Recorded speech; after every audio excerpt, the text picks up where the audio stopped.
we're going to get started pretty soon. I'm going to add in Kevin from Learn a Trade.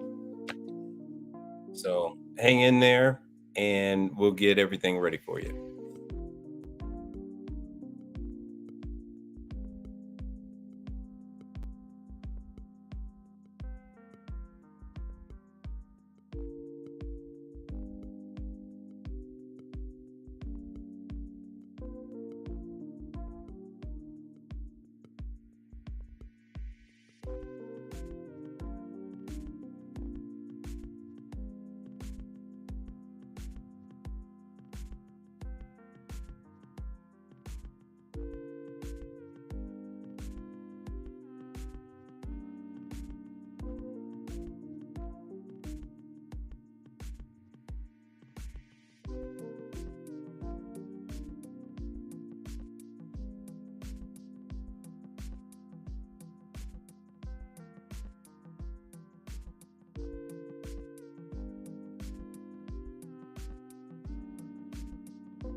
See.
All right, here we go.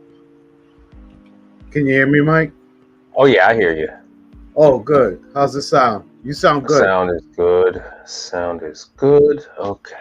I'm just trying to see. It says I can share this with my audience. It was. Okay. All right, they can hear us, by the way, because I've added us. Oh, okay. Mm-hmm. Yeah, I've added us to it. So without further delay,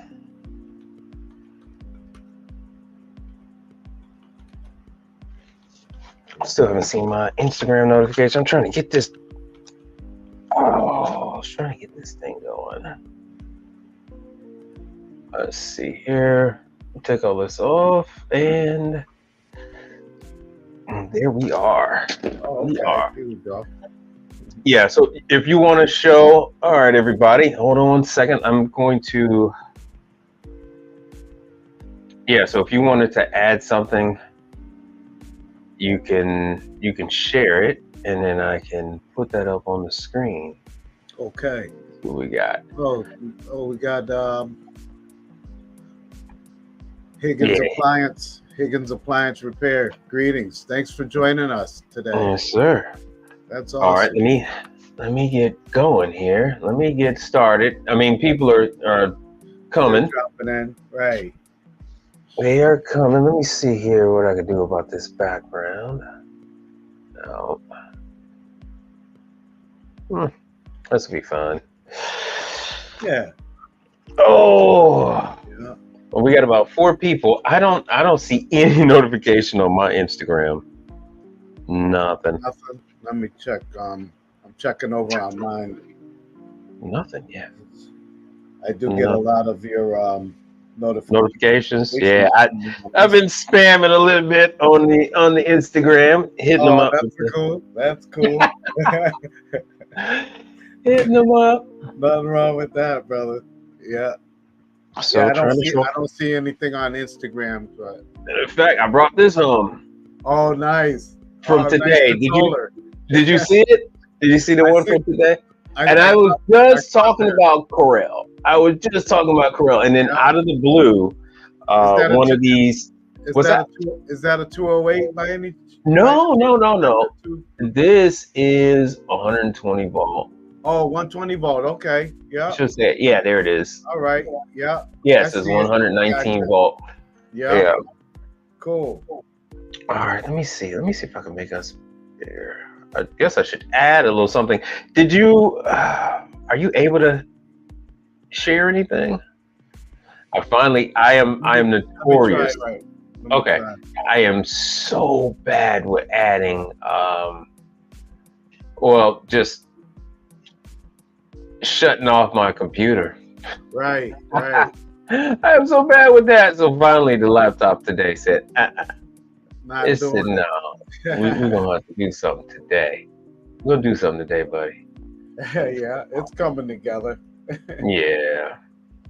I All think. right. So Yeah. Okay. I think it's make allowing us. me. I got a little something right there, so There that we go. that'll work. All right. Well, let me go ahead and give the intro, Sure.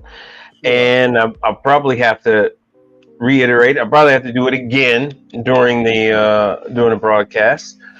Yeah. Yeah. But hey, Jay Dilla Jay. after Jay. my Nice to see favorite you, Jay. Thanks for checking in with us. musician. Rest in peace. All Yeah. right, so I am Mike Brandon Reed. Lee. How are you, Brandon? Oh, okay. You got somebody on. Oh, let me see. There we go.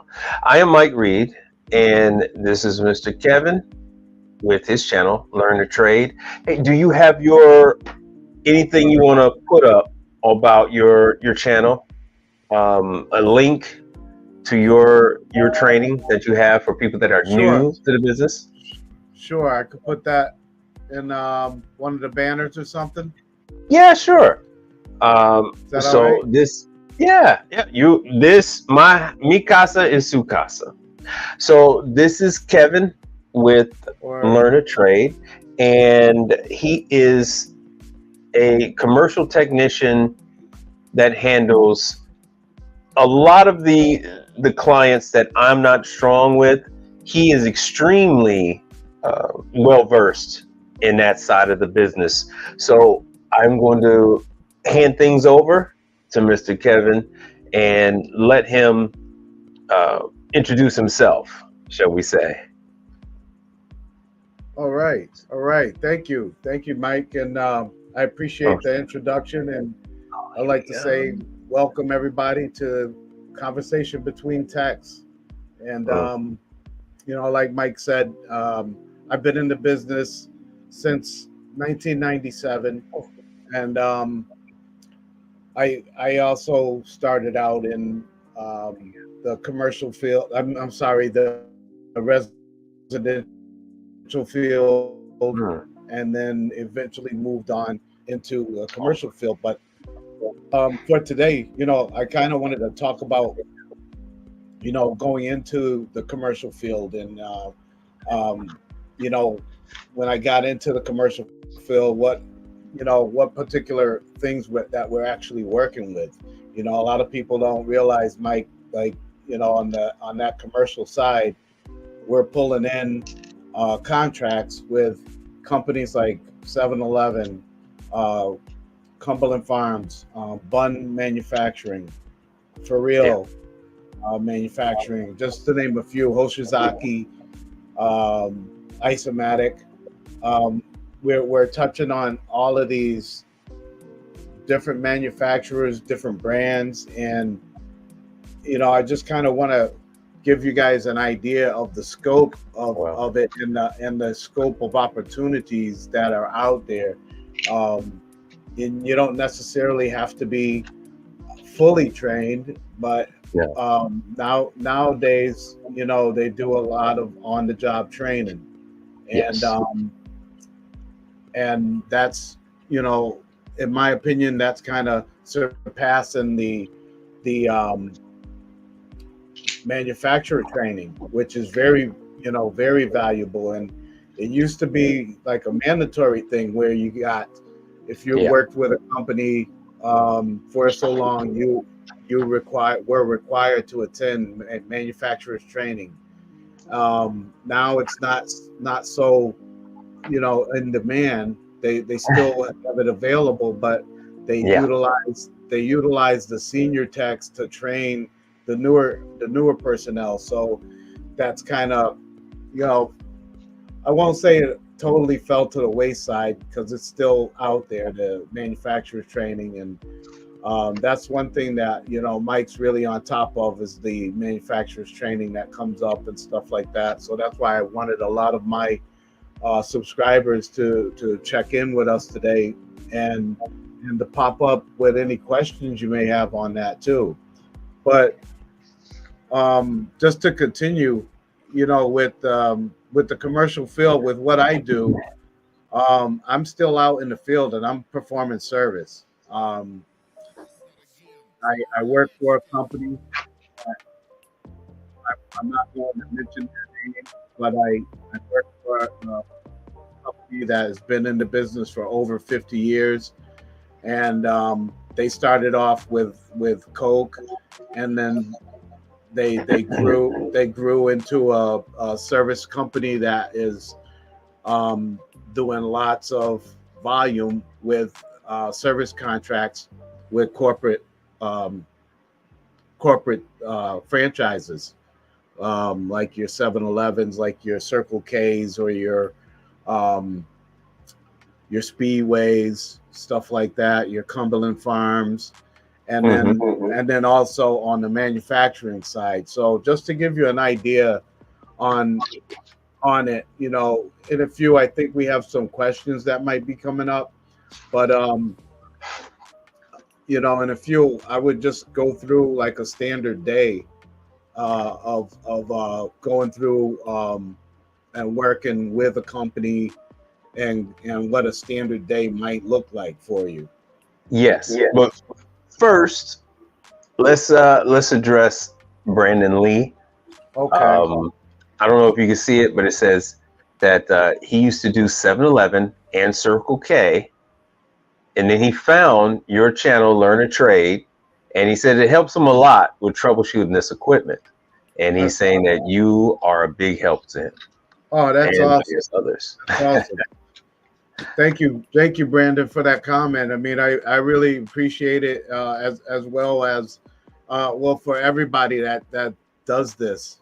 All of us are service techs together. You know what I mean? And it's for me, Mike. It's like each one teach one. Yes. because it just helps the knowledge grow. It helps the knowledge expand. I mean, after a while, if we don't take that stance in this industry, it's just going to be a loss of great technical skills, technical knowledge, and it's going to get lost. You know what I'm saying? So it'll get lost in this mixture of corporate America, just the way they handle things now. So that's why I think it's important. I thank you, Brandon, for that comment. I think it's really important that we continue to put this information out in the way that we do it, because I feel like that's going to help others to catch on to what we're saying and what we're explaining, and then actually help them become better technicians, or become first-time technicians, and feel confident about the work they're doing. Mm-hmm. I appreciate that. All right. So yeah, that is what this is all about. This is essentially each one teach one situation. I'm thankful that I have someone like Kevin with Learn to Trade that is willing to come out and give you all a behind the scenes look at what we all do. So it's a lot. It's helpful to have to be with someone else on this journey. So I do thank you for coming along Yeah, with me bro. on this one. No, yeah, definitely, man. I mean, it's just amazing, like how much similarities that me and Mike have Oh, with certain things. I mean, when we're talking backstage type of thing or whatever, off live or anything like that. I mean, we communicate very well because it's like we're doing identical things, but in a different way, and yes. I can really appreciate it because I feed a lot off of what he delivers, and I'm hoping that he can feed a lot off of what I'm delivering on my end too, Hmm. as well for other people that are out there doing it, like that I could think of offhand, is like brother contractor, and Hmm. uh, no news, No news. Yep. and a few others that they really inspire me to continue on with putting the information out there that as best we can. That's Yes. all we can do. Yeah. Well, I just even I'm in the southern region, and Learn to Trade. Kevin with Learn to Trade is on the east side of the country, but we still experience the exact same issues out there in the field, right? Right, exactly. So I'd like it's to still the same thing. it definitely is. I mean, as far as the struggles go and the Oh yeah. frustrations, I mean, we can both relate, man, and a lot of people out there watching can relate as well, and it's cool to be able to have somewhere to go and sit and talk about it, and kind of figure some things out just through talking about it. It's a big help. But Yeah. I figure I wanted to kind of run through like a typical day, like on the commercial side, just to kind of give the viewers a look at what it looks like, and it's different for other companies too, I might Mhm. add. Yeah. Now, before you jump into that, your main focus is what type of clientele? Again, you said it's the Um, well, it's called the C stores, the yes. convenience stores. Um, and just to name a few, we would have 7-Eleven, Circle K, um, Cumberland Farms, Hmm.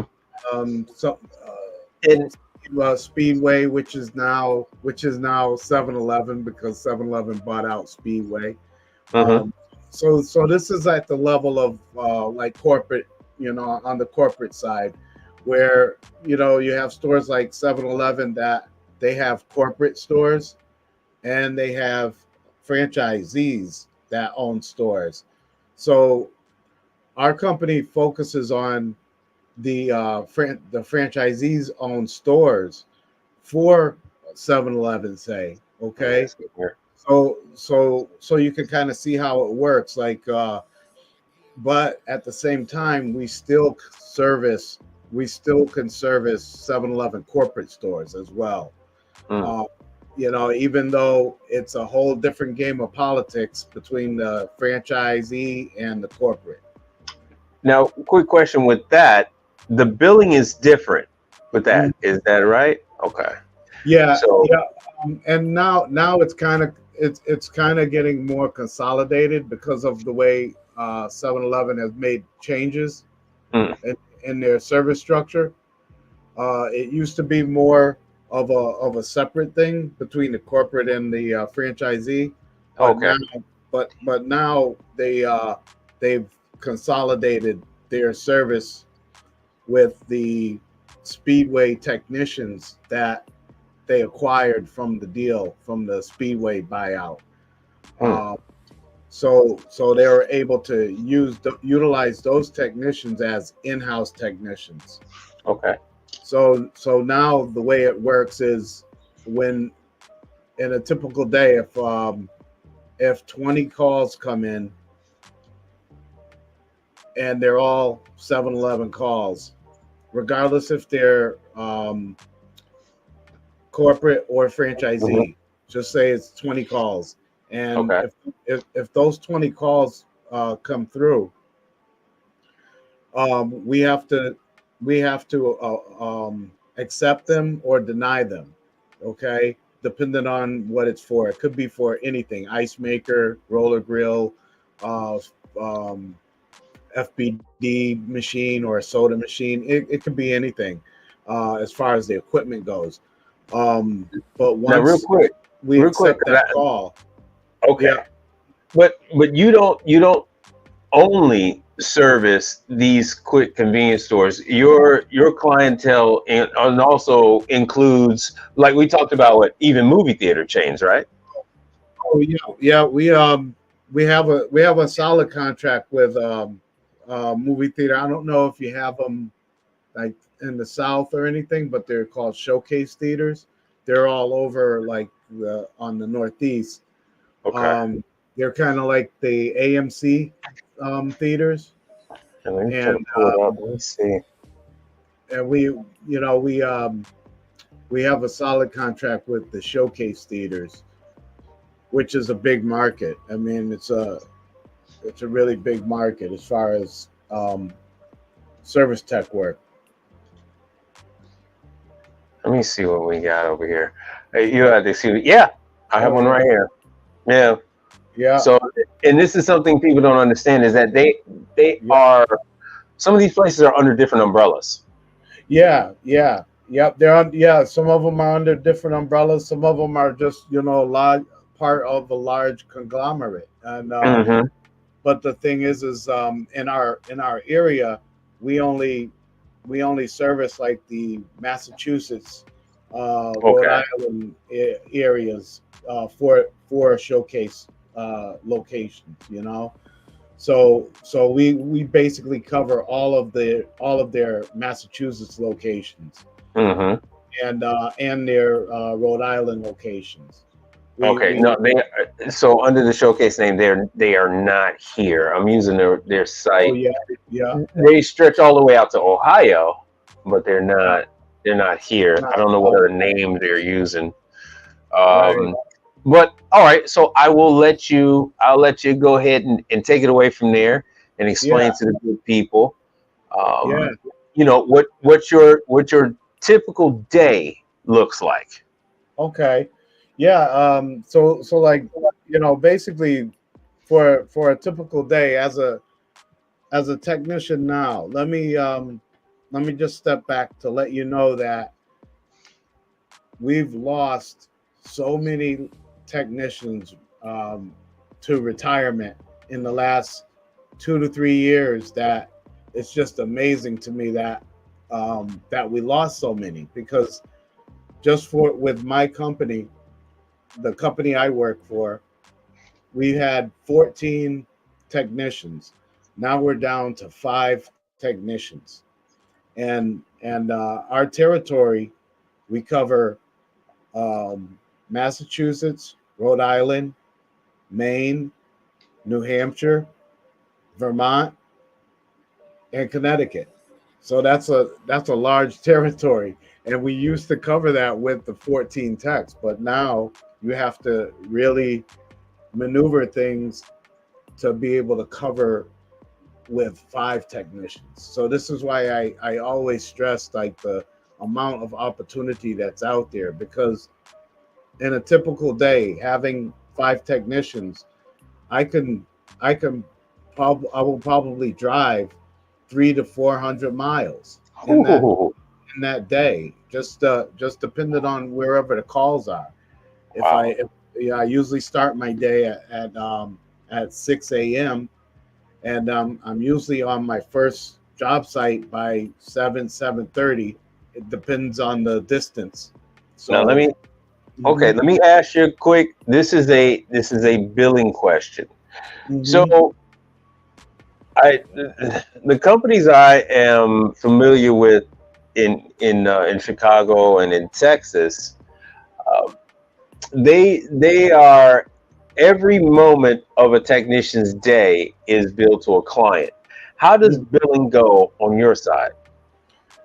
Billing on our side goes from when the technician leaves the house. Okay, so typical day, if you get a call, um, or you wake up 6 in the morning, check your phone. Any calls for you, it would be on your phone, and you'll see them. You'll be alerted with a call. So basically, you're leaving from home all the time. The only time that you usually would go into the shop is if you needed to get some spare parts or something you couldn't get shipped to your box or anything like that. Then you could go to the warehouse for that, or to the warehouse to work on some equipment that needs to be repaired on the bench. But basically, you're leaving out in the morning. You see your first call or your first 2 calls, and you head out to your first call. Now, your first call could be on anything. It could be on an ice maker, soda machine, Slurpee machine, all of the equipment you see in like the 7-Elevens and convenience stores like that. It can be any of those, hot or cold. And you basically want to try to get to the point where you can diagnose a call just from what is in the description, and then that way you kind of have your mindset to, okay, I'm gonna, I got a Turbo Chef oven that's got an F3 era. Okay, I'm gonna start up on the high voltage circuit and work my way through troubleshooting the high voltage circuit, because apparently there's a F3 era, and that's a problem within the high voltage circuit of the oven. So you would have that in your mind. That's where you're going to start, and then you get there, knock that call out. You have another call as soon as you close that call out. You have to close that call out, and now everything's electronic. That call gets all the prices, the labor, the parts, everything is calculated in that call by the time you send it to the dispatch. Then dispatch receives it, and then they start already on the billing process. So they're already getting that bill sent out, because some of these sites, some of these contracts and stuff, they don't pay out right away. And No. Mike vouch for that. Like, so many times, you have an issue with billing where you have to call, or for us, we have our dispatcher call the company to figure out what the status is on payments and stuff like that. But that's something that you always have to stay on top of in this industry, even especially as an independent service provider, because just to be honest, the clients out there aren't going to just hand you the money, right? No. But I mean, in short, for a typical day, though, you would look at, as a technician with a company, you're looking at between 8 to 10 hours, could be 8 to 12 hours a day, and possibly, depending on the company that you're working for, you could be required to work 6 days a week.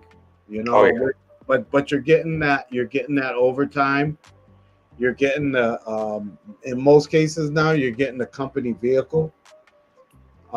You're getting the vehicle fueled. The vehicle's already insured, and What about tool allowance? and well, that's good you mentioned that. There, our company, they would only do like partial reimbursements Okay.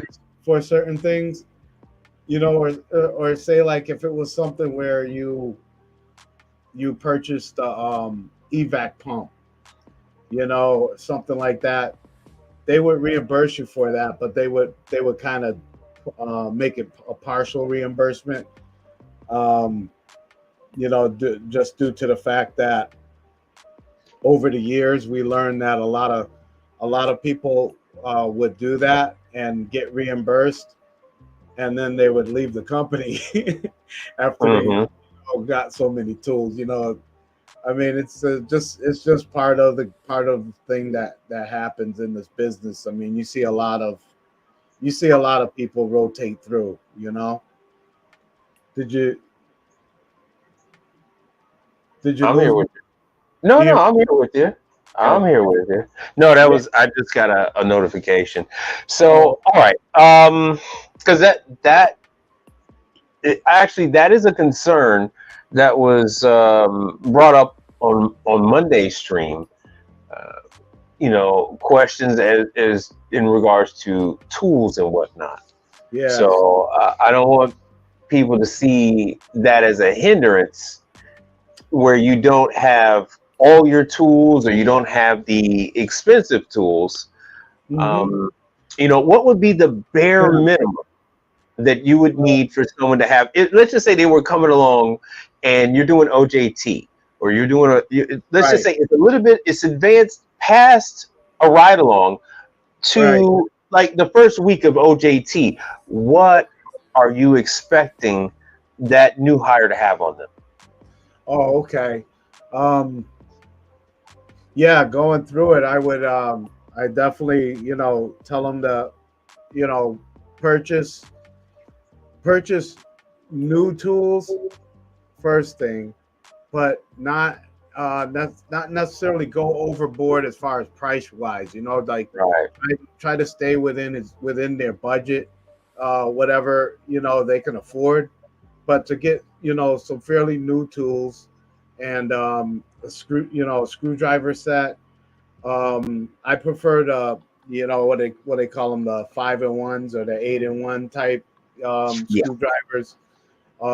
Something like that. That's kind of universal where you can switch it around, but still also, I always double dip. I still would like to have a set of screwdrivers. The Oh yeah. slotted, the Phillips and stuff, different sizes. And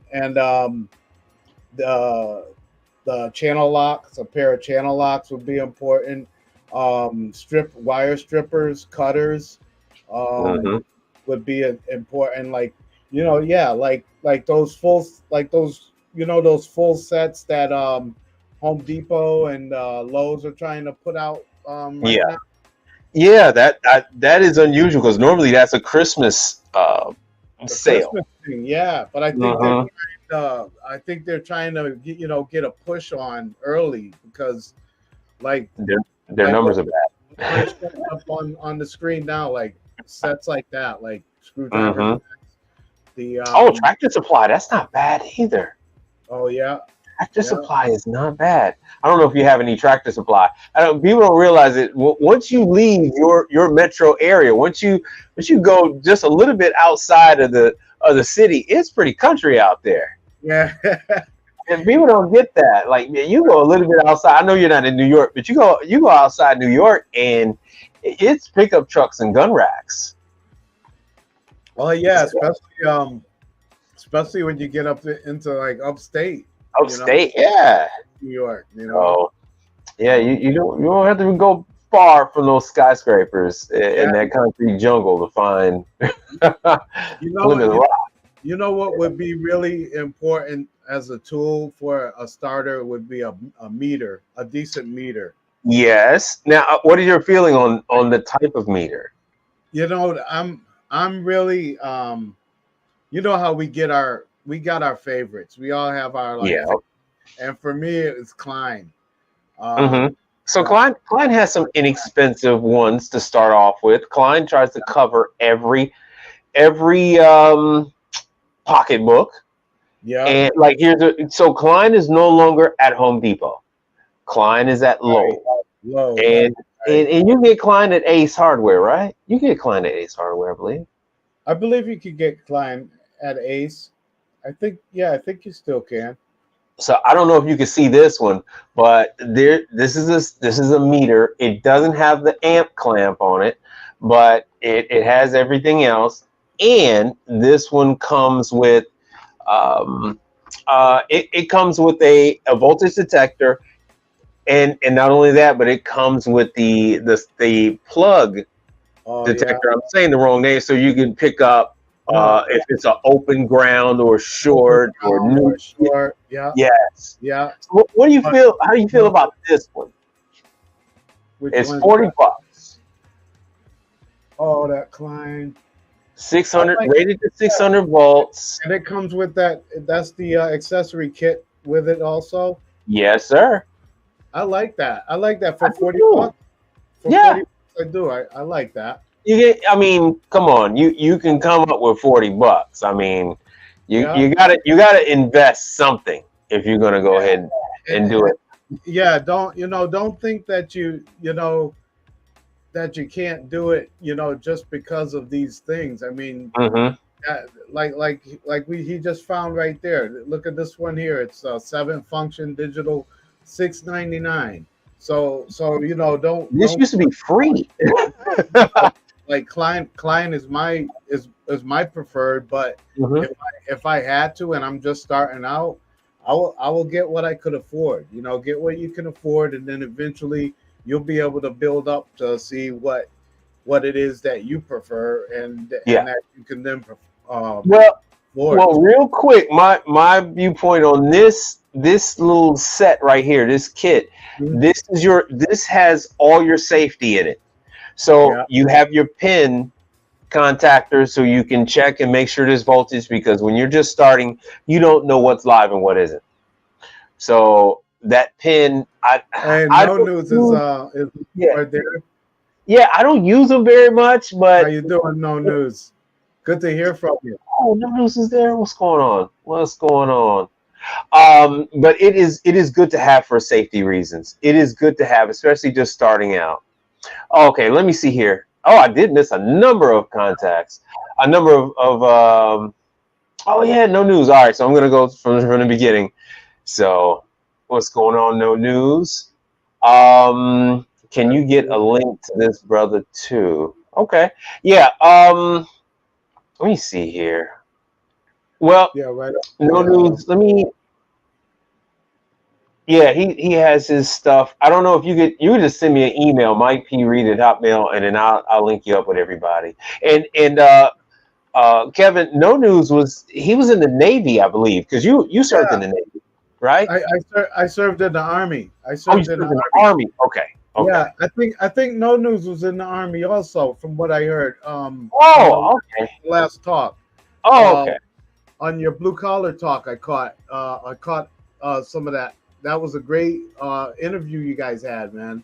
That was a great show, and I mean that's where I thought I heard No News say he was in the army.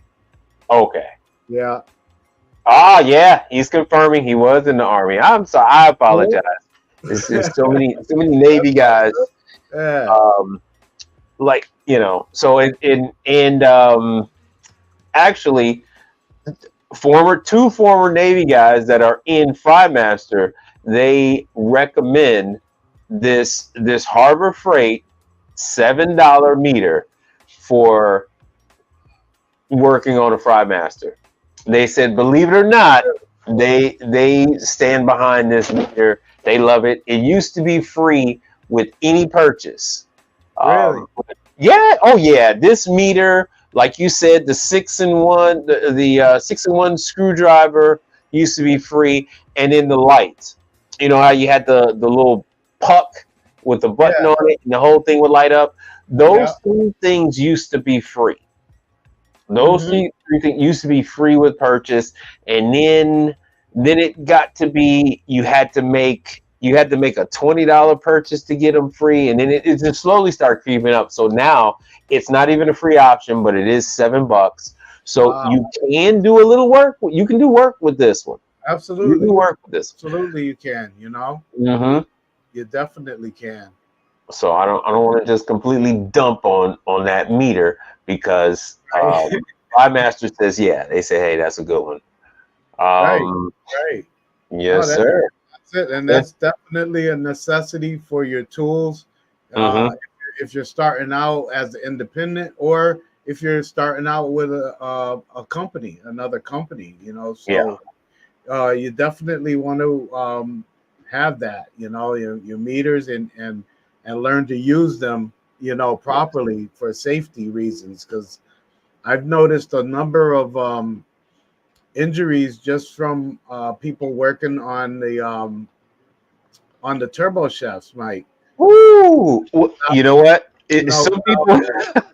without I have knowing been. the proper thing, they end up getting popped. And I mean, with the turbo, it's more than that because it's some high voltage up there. It's It's high. like It's high voltage. 2500.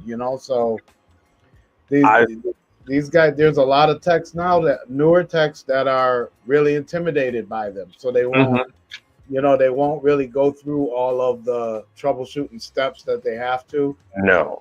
you know, because they don't want to have to test a certain circuit, and they want to try and stay away from it, and then see if they can figure it out, and that doesn't work a lot of times. No, it doesn't. So that's. I've had people contact me outside of YouTube, and that was my number one concern to them is that people were kind of taking it in my viewpoint, they were kind of taking it lightly, and I said, hey, you can die working on those machines, so you Yeah, must. Oh yeah, oh man, I know the discharge. And I'm like, yeah, well, if I don't have to work on one, I'm not going to work on one.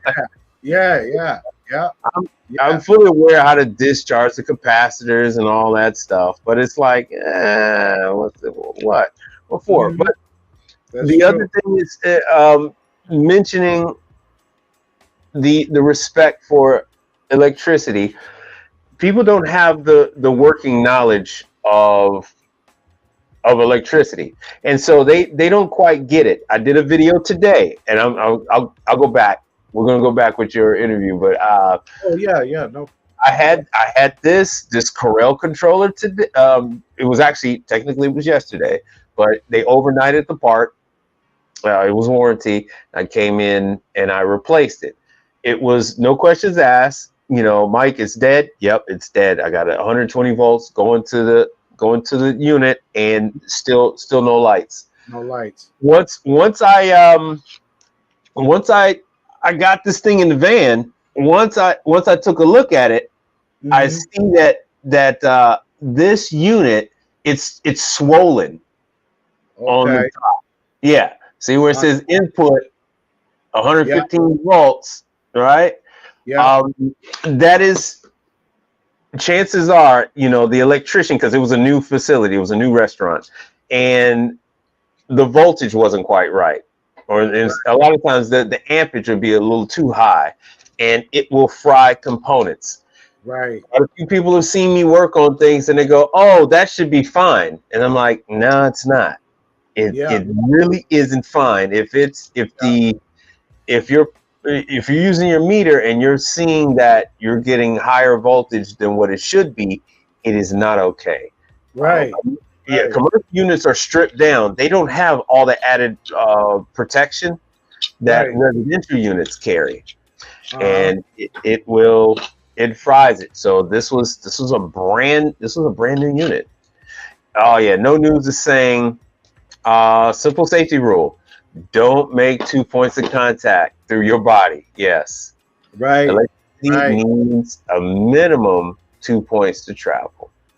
Yeah. Yes, Yeah. so that Absolutely. is That's a uh, good tip, and that's a good yes, tip for those that are watching too, because um, you yeah, know, they get up there and they testing out these different circuits, and Hmm. then they they just forget or lose Yeah, track of where they're at on they that, do. in that troubleshooting process.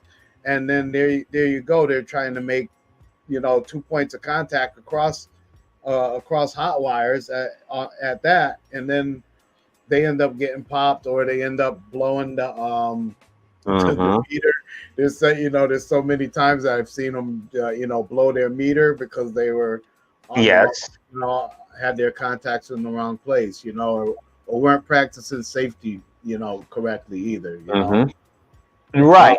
And let's no be honest, it's all about rushing, trying to get done hmm with the job, hmm which is leading me to the next thing. I said, hey, look, on the commercial side of things, it is not an emphasis on the number of calls you get to. It is an emphasis on trying to find out what the cause of the problem is, and two, trying to make sure that everything is done so you don't have to come back.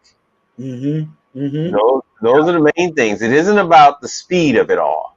Yeah, and some techs get lost in that too. They want to try to fly through their calls so they Yeah, could seem like super tech or something like that. But the thing is that if you're rushing, the you got the to way make. I, the way I always put it is, if you're rushing, you're missing something, Mm-hmm. okay? Or you're going to miss something. If Yeah. you're rushing through it. So I always advise people, like, you don't want to, especially in if you're working for another company, okay. You're working for a company, they're looking at your time on calls. They're looking at, you taking an hour and a half, 2 hours on one call. And then what's the quality of that call? How many callbacks have we gotten on this call, or that Mm-hmm. call that took him over 2 hours to do. So they're always getting monitored. And another thing that um, I would like people to be aware of is that, um, with 7-Eleven, 7-Eleven used to use a company called Vixo. Oh, they're not using them anymore. Not anymore. No, that's why they switched their Oh. service over to, like, in-house, utilizing in-house technicians, because they wanted to, kind of set Vixo aside and just maybe use them as a middleman for certain things, Mm. it's instead of for everything. Because I mean, if you look at it though, how many 7-Elevens out there, and Vixo had control over all of the dispatch for those Is it for those 5,000? Is it 5,000 7-Elevens? well, it's more than 5,000 now. It's more than five. Okay. I don't know the exact number, but and I could speak for Northeast. In the Northeast, I would say it's well over 200. Okay. And that's just 7-Elevens. That's not counting, like, the the Tedeschi markets that they bought out, the Speedways that they Mhm. bought out, the The Sunoco's, Sunoco. Yeah. that they bought out a few years back. So I mean, there's thousands, and Vixo was getting a cut of all of those service calls. You know what I mean? Like, Hmm. Vixo, it's like the middleman getting the cut on all of these service calls. So this is what uh, I think 7-Eleven made this move to start using in-house technicians to cut down on having to, give such a large percentage to a middle company, a middleman. So, I mean, because in a typical day, a technician that's just getting through his job safely, getting through his jobs, and you know, checking them out after he finishes the repair. That's another thing I'd like to get to eventually, Mike. but a tech could look at doing his job like that would probably look at yeah, somebody just popped you just popped it up 9200. Oh yeah. So Yeah. yeah, That's quite a few stores. That's so quite quite a a few few. stores nationwide. It's in the 38 states, I think. Yeah, they said 38 states and territories. Yep. Okay. Yeah, so that's 2,306 kind cities. of, yeah, and with including the speedways and stuff, you could easily say over 10,000. Mm-hmm. So I mean, uh, and they have technicians all over. So that's where I'm saying like there's plenty of work out there. There's plenty of options for these people to get into. You know, if they don't feel comfortable with the cold stuff, coolers or um, ice makers or reach-ins and stuff like that, they could make a living, a good living on the hot side easily. Yes. Um, Yes. you know, and this is going in as a technician with another company. It's just about you building your knowledge on the equipment and and learning these different systems because it's something that I find to be very special about service technicians is you're not just focusing on one on one thing. You Yes. know, there's times that you're working on plumbing, you're working on carpentry, you're doing a Yeah. little electrician work. You know, it's like all around. So it's always something different. You know, so um, I mean, it's a very open field, and you know, for those that are independent now and that are looking to, you know, maybe go work for another company, you know, just look at your options. That's the best thing is to look at your options out there. Look at what's gonna provide more training for you. You know what's gonna Mm-hmm. you know more of you know some a lot of people have families, they need to spend more time with their children, so that's something else you got to think about is the hours. You know, there's as a service tech there's a lot of hours that are left out on the road, man. You know, I remember times on doing easily 65 to 70 hours in a week, you know, and spending nights in certain states to get a number of installs done on a site. Because when you go to do an install, a lot of times you're going to be doing these installs at night when there's no one on site, or you could be doing them during the day when there's going to be a ton of contractors on that same site trying to get their stuff done, and you're getting your stuff done. You're going to have electricians, you're going to have plumbers, you know, everybody there, and you're going to be there working on getting uh, um, reach-in installed, or slurping machine installed, or or soda and an ice machine installed. So it's like you got to think about these things. Think about the hours, the overtime. But Mm-hmm. the thing is like the more knowledgeable you are now, and the more equipped you are with tools and how to use the tools properly, the more valuable you're going to be to that company. You know. Oh, most definitely. Most Yeah. definitely. So, oh yeah, there's Safeway right there. Yeah, I was just showing them a little bit of what Polar King has to offer, because Polar King is it is additional storage for your for everyone, and convenience stores use them as well as movie theaters. So Yeah. they'll use it as well. I just so happen I picked up the well, let me put this on us. I went to my mail, and the new magazine just came out, and yeah, they had a full advertisement about Polar King advertising that they have. Let me see if I can find it. It's something outrageous. They said that they had access to. Oh, here it is. Polar King said they had access to, something like 5,000 technicians or something like that. Really? And really, yeah, but it's Oh, really people like you and me. It's really technicians like you and me. So, okay.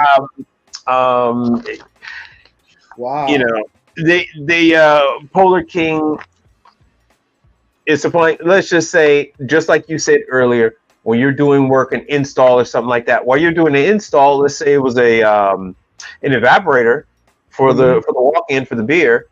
They had to have the beer somewhere. They had Mm-hmm. to have that alcohol somewhere, and then they would use a company like Polar King to drop Store. a trailer, a container, yes, to Wow. store everything at temp. Really? Chipotle and all those places they use it.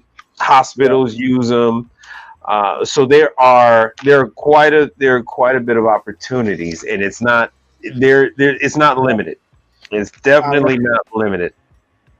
Yeah, not limited at all. I mean, it's a lot there.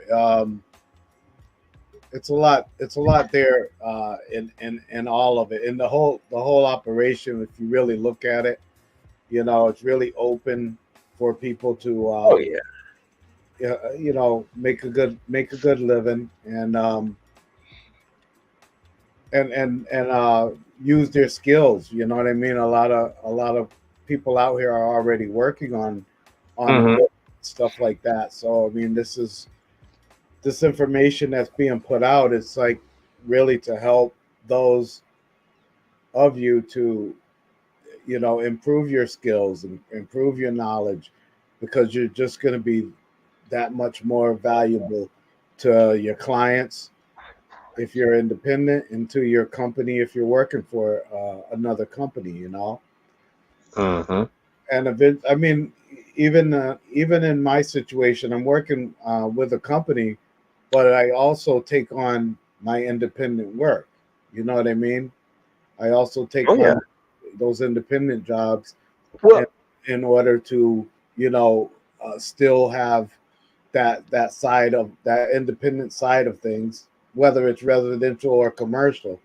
But I still try to limit that so I can have also have free time too, because you yeah, can. but let me ask you on that one. Now, how does a company look at an employee that is doing their own work? What should someone look out for? Well, first thing is, So they don't have. don't try to hide it. You know what I'm saying? I Don't agree. don't try to hide it from your employer. I was just really straightforward with the company I was working for, because they already knew that I did my own thing. Um, but the thing was that I did agree for to a non compete clause. You know, Oh, and that allowed them to feel comfortable with me going into uh, their locations and stuff like that, and not taking on that side of it as an independent. So that is something that is when you do bring it up, because it's best to bring it up rather than rather than they find out through other means. yeah. It's better to just be upfront, like, hey, I'm doing my own business, and I just want to let and usually they're okay with it, as long as, like I said, you're not pulling any calls out of their pockets, um, as a competitor. So, and at that time, I really wasn't even interested in that side of it. I was mainly picking up the mom and pop shops uh, Mm-hmm. that were in my local area, because I already know, like, I travel so much already as it is, just working for the company. So I kind of wanted to keep my calls for independent in a close vicinity, where I really didn't have to go that far to go do a job on a Saturday or a Sunday. if I chose to, or if it was like an emergency on a Tuesday night, they would call and I could say, well, I get off at 5. I'll be there. I'll come there after I get off. And then my clients were all right with that, and my company is okay with me doing my side work as Mhm. as an independent, because I'm not trying to pull any of their contracts. And that's another thing. People have a hard time understanding that everything is B2B. Everything is corporate. Yeah, Um, they really don't care about the mom and pops out there. yeah, If yeah, they can't scale up, if that client isn't someone that they can handle at the minimum a regional client, right. they're not interested. It's not something that's in their warehouse. Yeah, It's more of a nuisance to them than anything.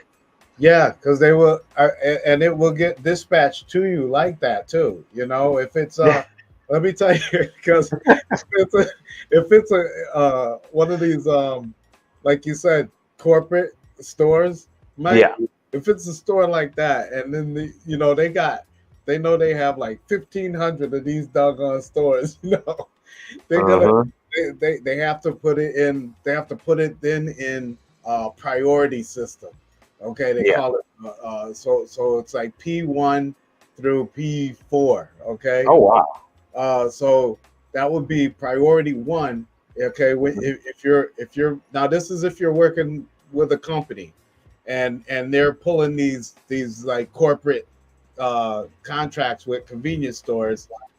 This is what happens. They'll set these calls up in a priority system, and the calls will get dispatched to you as the technician in a priority way. So, like a P1 would require you to show up within 24 hours. you Yeah. know, Oh yeah. P2 would be like within 4 hours. P3 the next day, 24 hours or something like that, Well, or the next. yeah, that's in the contract though. That's in the contract. That's how they're able to get these contracts. Is that they say, hey, we can provide, um, a technician within 8 hours of a call, 4 hours of a call. Yeah, Anywhere in your network yeah, is the sales pitch really. yeah. We got no news. No news says, oh, you're saying that's the issues with working with unions? Oh wow. But there's no unions on this side of things. Not on the service tech side, but I could hear him. He's saying that is like how it is on the union side, because he's Because union, right? he's a union electrician, yes. Right. Yeah. Yeah, yeah, yeah. But I mean, like in the I'm trying to think, Mike. I can't think of. I remember it was years ago. There was something going around where there was a pledge for service tech union type of thing, but Yeah. Well, it never. that's It when they never came up with the USA, the PSA, NACA, or whatever the hell that stuff is called. Oh man, that's when they started coming up with all those associations. If you Mhm. remember, because you're talking about early on in the '90s. You're Yeah, talking about in the '90s, yeah. yeah. I'm talking So, to late '90s. yeah, you're talking Yeah, about the late '90s. That's when PSA Net and all that stuff popped up. That's when Nate. Because let me see here when Nate had started. Nate and Safessa. Because I want to say, let me see here. Safessa history. Because I want to say Safessa. Yeah, well, Safessa started at '63, but they were pushing for that kind of stuff, and then Safessa was pushing for that kind of stuff in the '90s. hmm Let's see here, Nate. Let me see here. Nate, Tech. yeah. Because I think they really took a lot of the concept of the electrical unions, Yes. and try to kind of, you know, mimic that, They tried to throw us under that. They tried to throw us under the electrical Right. union.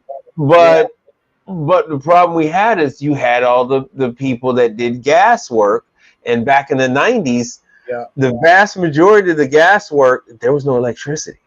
Yeah. It was all millivolt stuff on the fryers, and it was millivolt stuff on the ovens.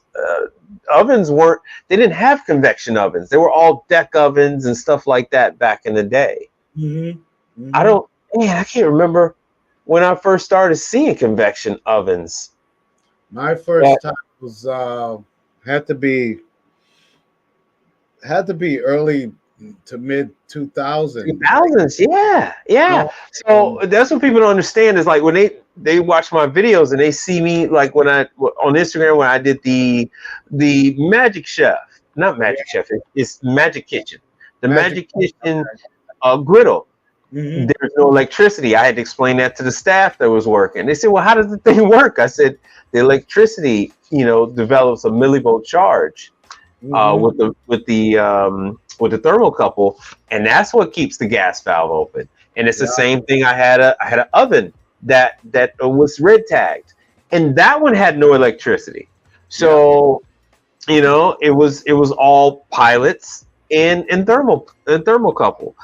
So yeah, we really didn't start dealing with convection ovens, like you said, until like the 2000s, and those were people that actually had a lot of money. Restaurants had a lot of money. Those are mainly your grocery stores and chain restaurants and stuff like that. And stuff. Yeah, that's true. They had the money, but the average person had a deck oven or regular range, and they loved it. To this day, people still don't. They like, why would I have a fan? Why is there a fan on the oven? So I had to explain to a client today, this very morning, that his oven was actually a combi oven. He had been using it as a regular convection oven for 5 years. Wow. And he's like, "What's a combi oven?" I said, "Sir, your oven has a water hookup." How does that work? I had to explain this to this man this morning.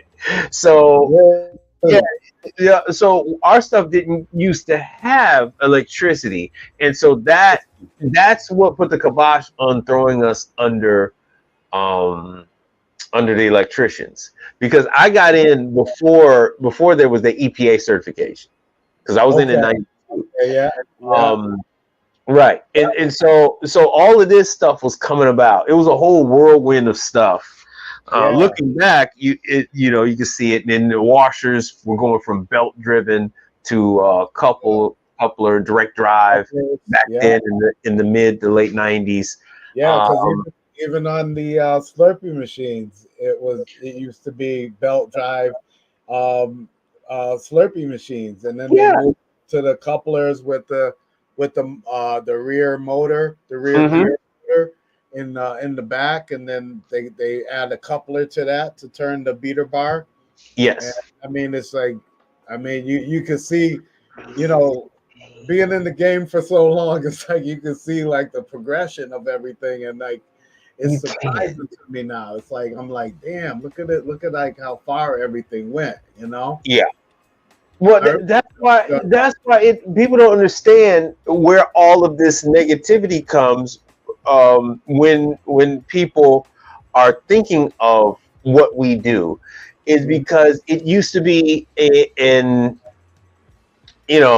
on the residential side, it used to be a little more glamorous, you used to go in the house, you weren't dirty, you weren't dealing with dirty equipment, and you were kind of not too bright if you worked on the commercial stuff, because all you were doing were tightening up pipes and stuff like that.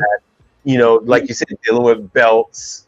It was all that kind of stuff, and it really flipped. It really flipped when the deep fryers started coming in with all their stuff. Yeah, the deep fryers, the ovens, they kind of went started leading the charge. You started getting the microwaves. Everybody Mhm. remember when everybody bitched about microwaves, Yeah. like Wendy's and all that. Where's the beef? When Oh those commercials were out, the little old lady, where's the beef? yeah. People were boycotting restaurants Yeah. for using microwaves. Microwaves. Yep. And now look. Right now, everything is a microwave.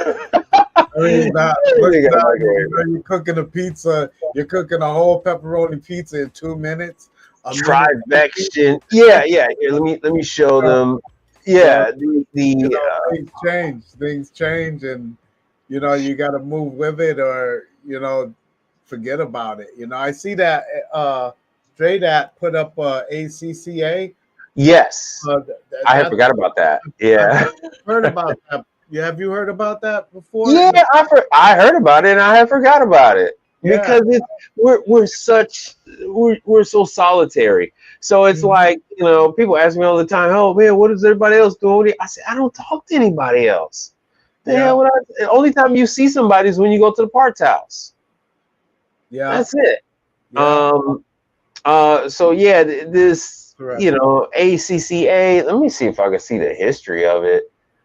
Um, 'Cause I do remember it being presented years mhm. ago, but it just seemed like memberships like that never really caught on at most of the places I was at. There's no protection. It doesn't. Well, when you say, "Hey, do we have?" Everything falls apart when it comes to union dues. Mm-hmm. Mm-hmm.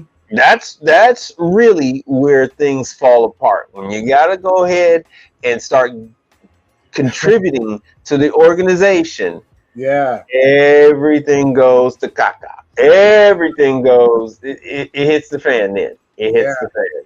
So everything's cool. Everything's cool till it goes to that. So, um, you know, yeah, it really went towards the AC guys. As you can see, here's the sponsors. I see. Uh, except for Copeland. So Copeland, Dakin, Mitsubishi, York, Mm-hmm. Rudd, all there's Medea. Right. There's your chemical company. I hate when people say Freon. Look, man, Oh, yeah, Chemours. This is a company like DuPont and all that. They make refrigerant, what you refrigerator. guys call Freon.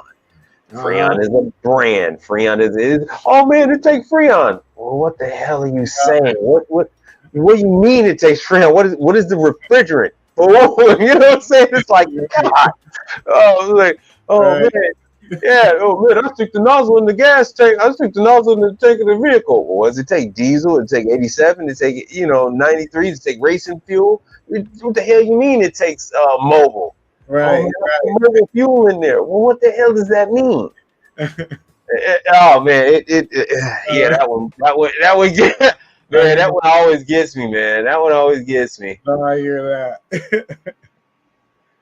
Yeah, hey, Elo, yeah, we dating ourselves, man. Oh, yeah, I've seen that.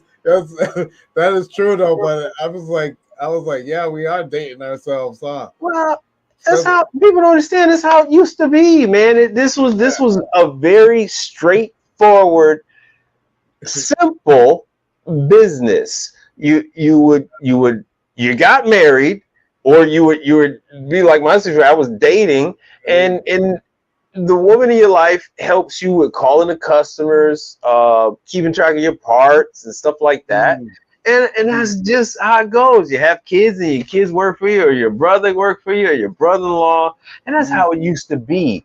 That's how it used to be until freaking hedge funds got into this thing.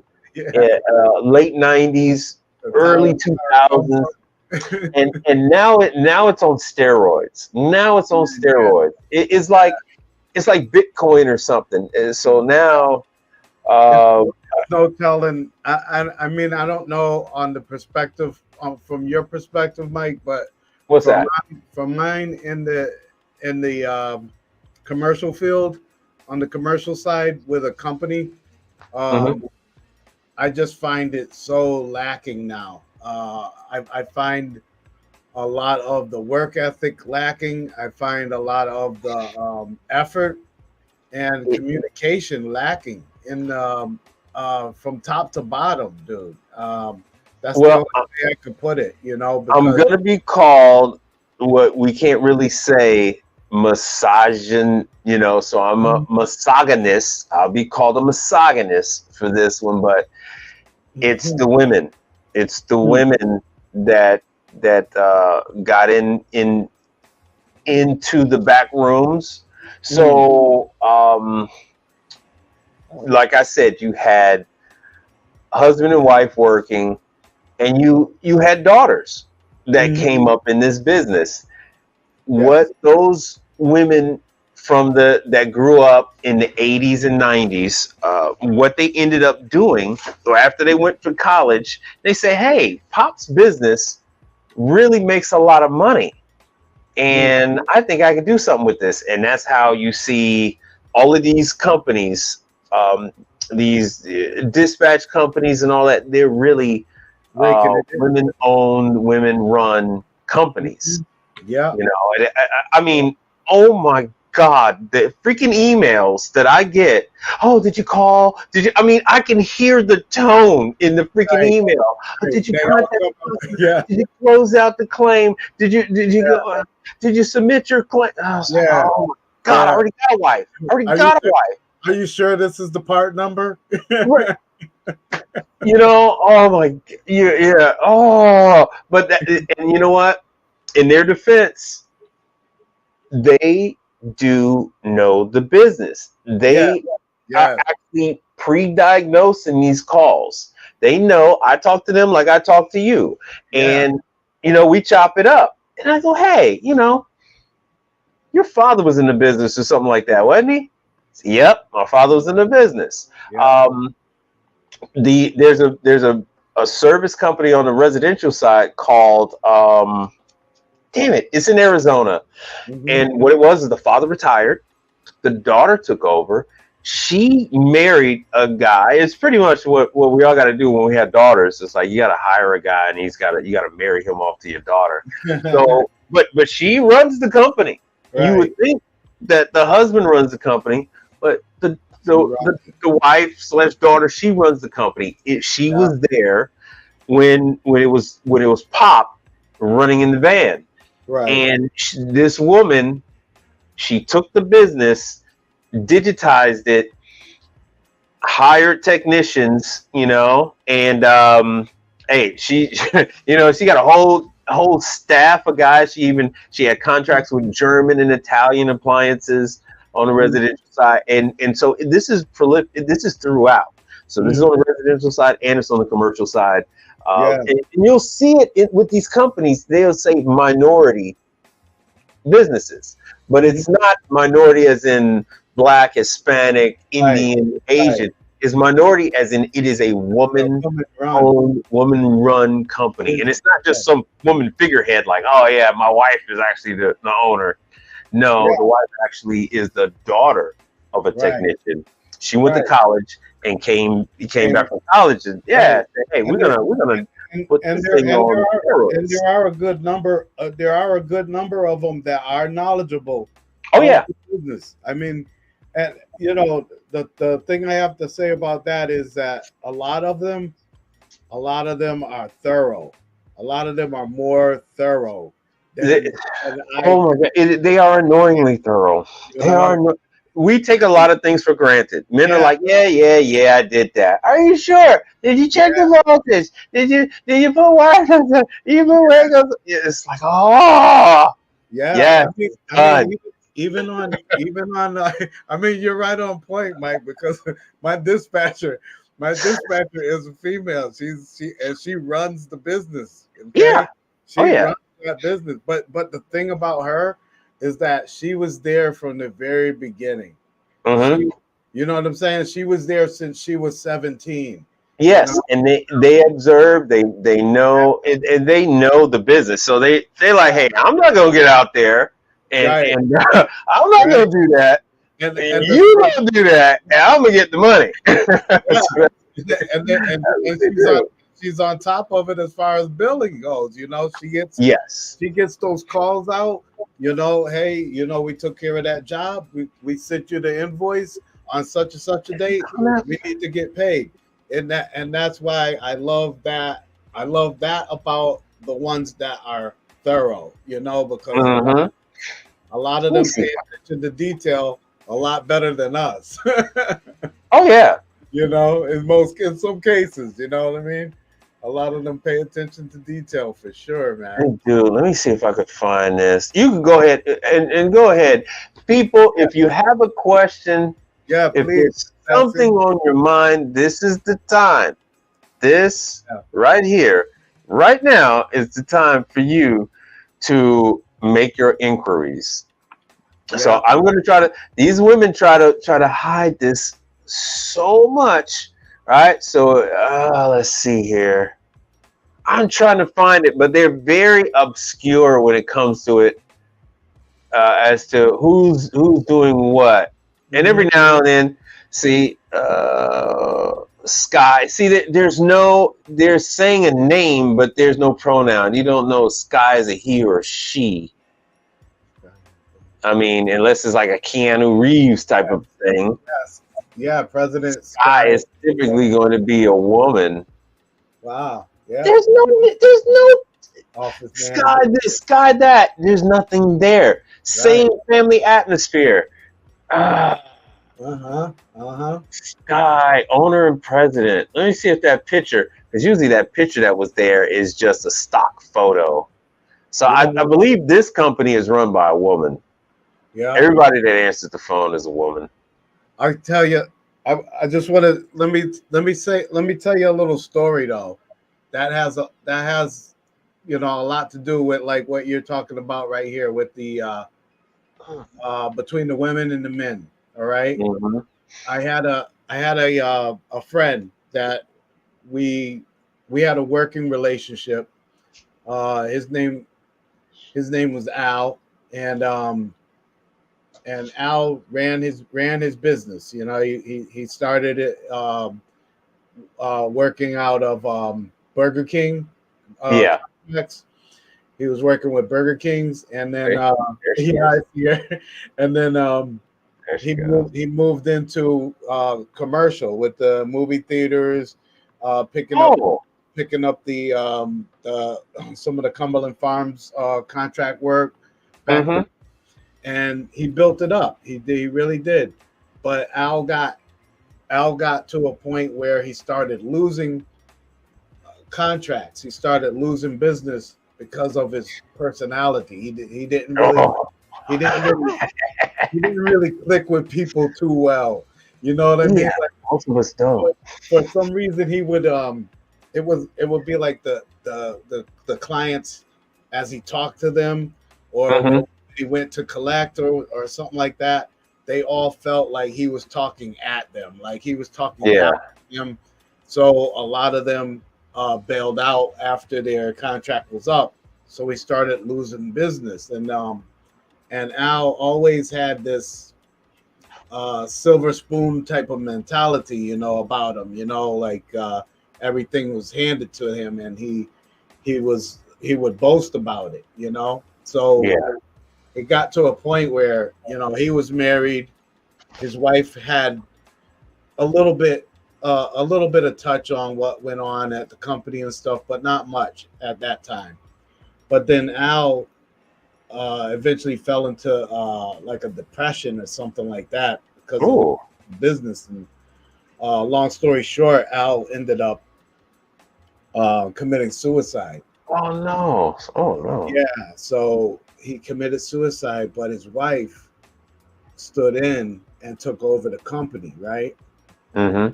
And let me tell you, when she took over the company, the business skyrocketed. Year after her taking over the company, it skyrocketed, and technicians were coming back to the company and stuff like that. And you know, a lot of it had to do with female taking over an existing business that, you know, was falling. You know what I mean? Yeah. So I mean, a lot of them I give them props because they could come in and like really change things up for the better, you Yeah. know. But then again, there's some that come in and male or female, and they could turn it to a disaster for you too.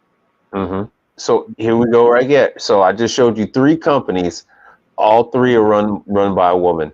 Here's the third one. Nikki is the president and CEO of Nordon, which is you know who Nordon is, right? Yeah, yeah. I'm So trying to get the screen. Nordon is a distributor. So most women are quite industrious, but yeah, Nordon is a distributor. They are a Hoshizaki distributor. They Yeah, do Embera, Beverage Air, yeah. Global, which is your ice cream. That's your freezer cases for your ice cream cakes and stuff like that. Nelson, which is your ice dipping cabinets. Oh, Vindo. Leber refrigeration is your Vindo, which is vending. So she has assembled quite the the card. Silver King, which is a Burger King. Ojeda. So she's got beverage. So Ojeda is big with beverage as far as your Coke, your Pepsi, Dr. Pepper. Yeah. And Vera is as well. I've gone over that with people. And so what Nordon does is Nordon is also dispatching service. Get out of here! I didn't know that. Oh yeah. That's why I tell people to go ahead and call Nordon. So Yeah. Nordon is also service. So they have facilities asset management. Yeah. So they're also doing that. So if you sign up with Nordon Nice. out of Pennsylvania, they're also selling equipment, they're selling parts, and they're also dispatching out service calls. I was not aware. I was not Okay. aware. So, but this one here is run by a woman. Yeah. A woman. Yeah. So gunmetal guy, what's happening? So yeah, these, if you look hard enough, there's usually like this a guy that's put out there, but it's really a woman whose father was the owner of the company, whose father was the technician, and then the daughters usually corporatize the business, take it to the next level. Yeah. And sometimes many levels beyond the next level. they polish it up, they polish it up. Yeah. So that jewel, that precious jewel, Yeah, they like, well, hell, be honest with you, these women's like, I'm not working for nobody else. Right? To quote this famous politician from Illinois, like, hey, I got this thing, it's freaking golden, and I ain't gonna give it up for nothing. Yeah.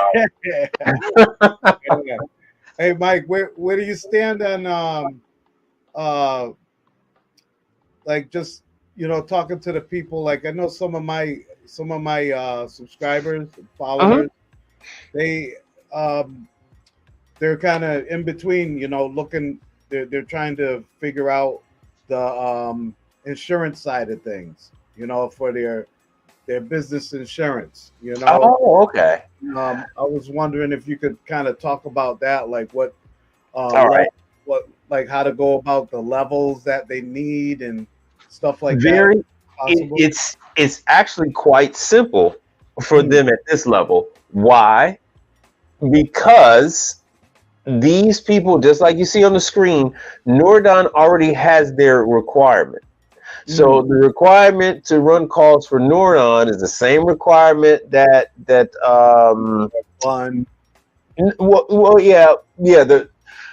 most of those other ones have. For the manufacturers, it's pretty much going to be the same. So they are going to send you over an example COI, certificate of insurance. And on there, they're going to have what requirements they're looking for.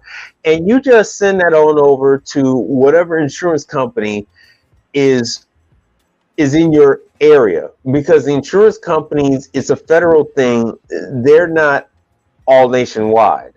So each insurance provider has to register for a particular state. So you can't just sell insurance in all 50 states. You can only Right. sell insurance where you're licensed. Mhm. So, people say, oh, yeah, oh, I call this one, call that one. That's why it's some states you'll have a greater variety. Mhm. Not that long ago, man, it used to only be about like two. It was like the Hartford. You had the Hartford, and that was it. So, Right. yeah, the Hartford on me, they went sky high after 20 years. The Hartford went sky high. But I used Okay. to sing the praises of Hartford. And they're in your area. So, Yeah, yeah. yeah. It used to be, well, it was the insurance capital of the world, Connecticut. Yes, yes. You So know, Hartford was one of had, the few that, had, that did, yeah. So because the commercial insurance is easier to come across than the residential, so I yeah. had to have somebody that was doing both. And Mhm. now, you're really not. If you want to reduce your costs, you're gonna have to make a choice.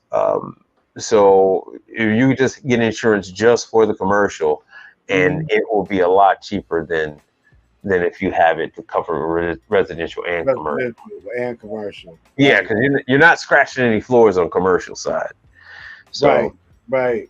and there's no terrazzi floors. There's no bamboo floors. There's no white oak floors. Yeah, Um, this yeah, is reclaimed shipwreck wood yeah. from the time, from the Right. Nina da Pinta and the Santa Maria. And then, No, and then, no, you're not. No, and you then don't have any of that on the it commercial. happens all the time. You know what I Yeah, mean? It's like it's like even people will just try it. Just that's the thing. know, If you're new, they will try you. They they will will, try you. They will call you out. yeah. Just because that's my policy. Is I take pictures before, during, and after. People ask why you have like 100,000 photos, and I'm not just being hyperbole. I'm being literally. I have over 100,000 photos. You can Yeah. always delete them after 3 months or 6 months or a year. You can just delete it.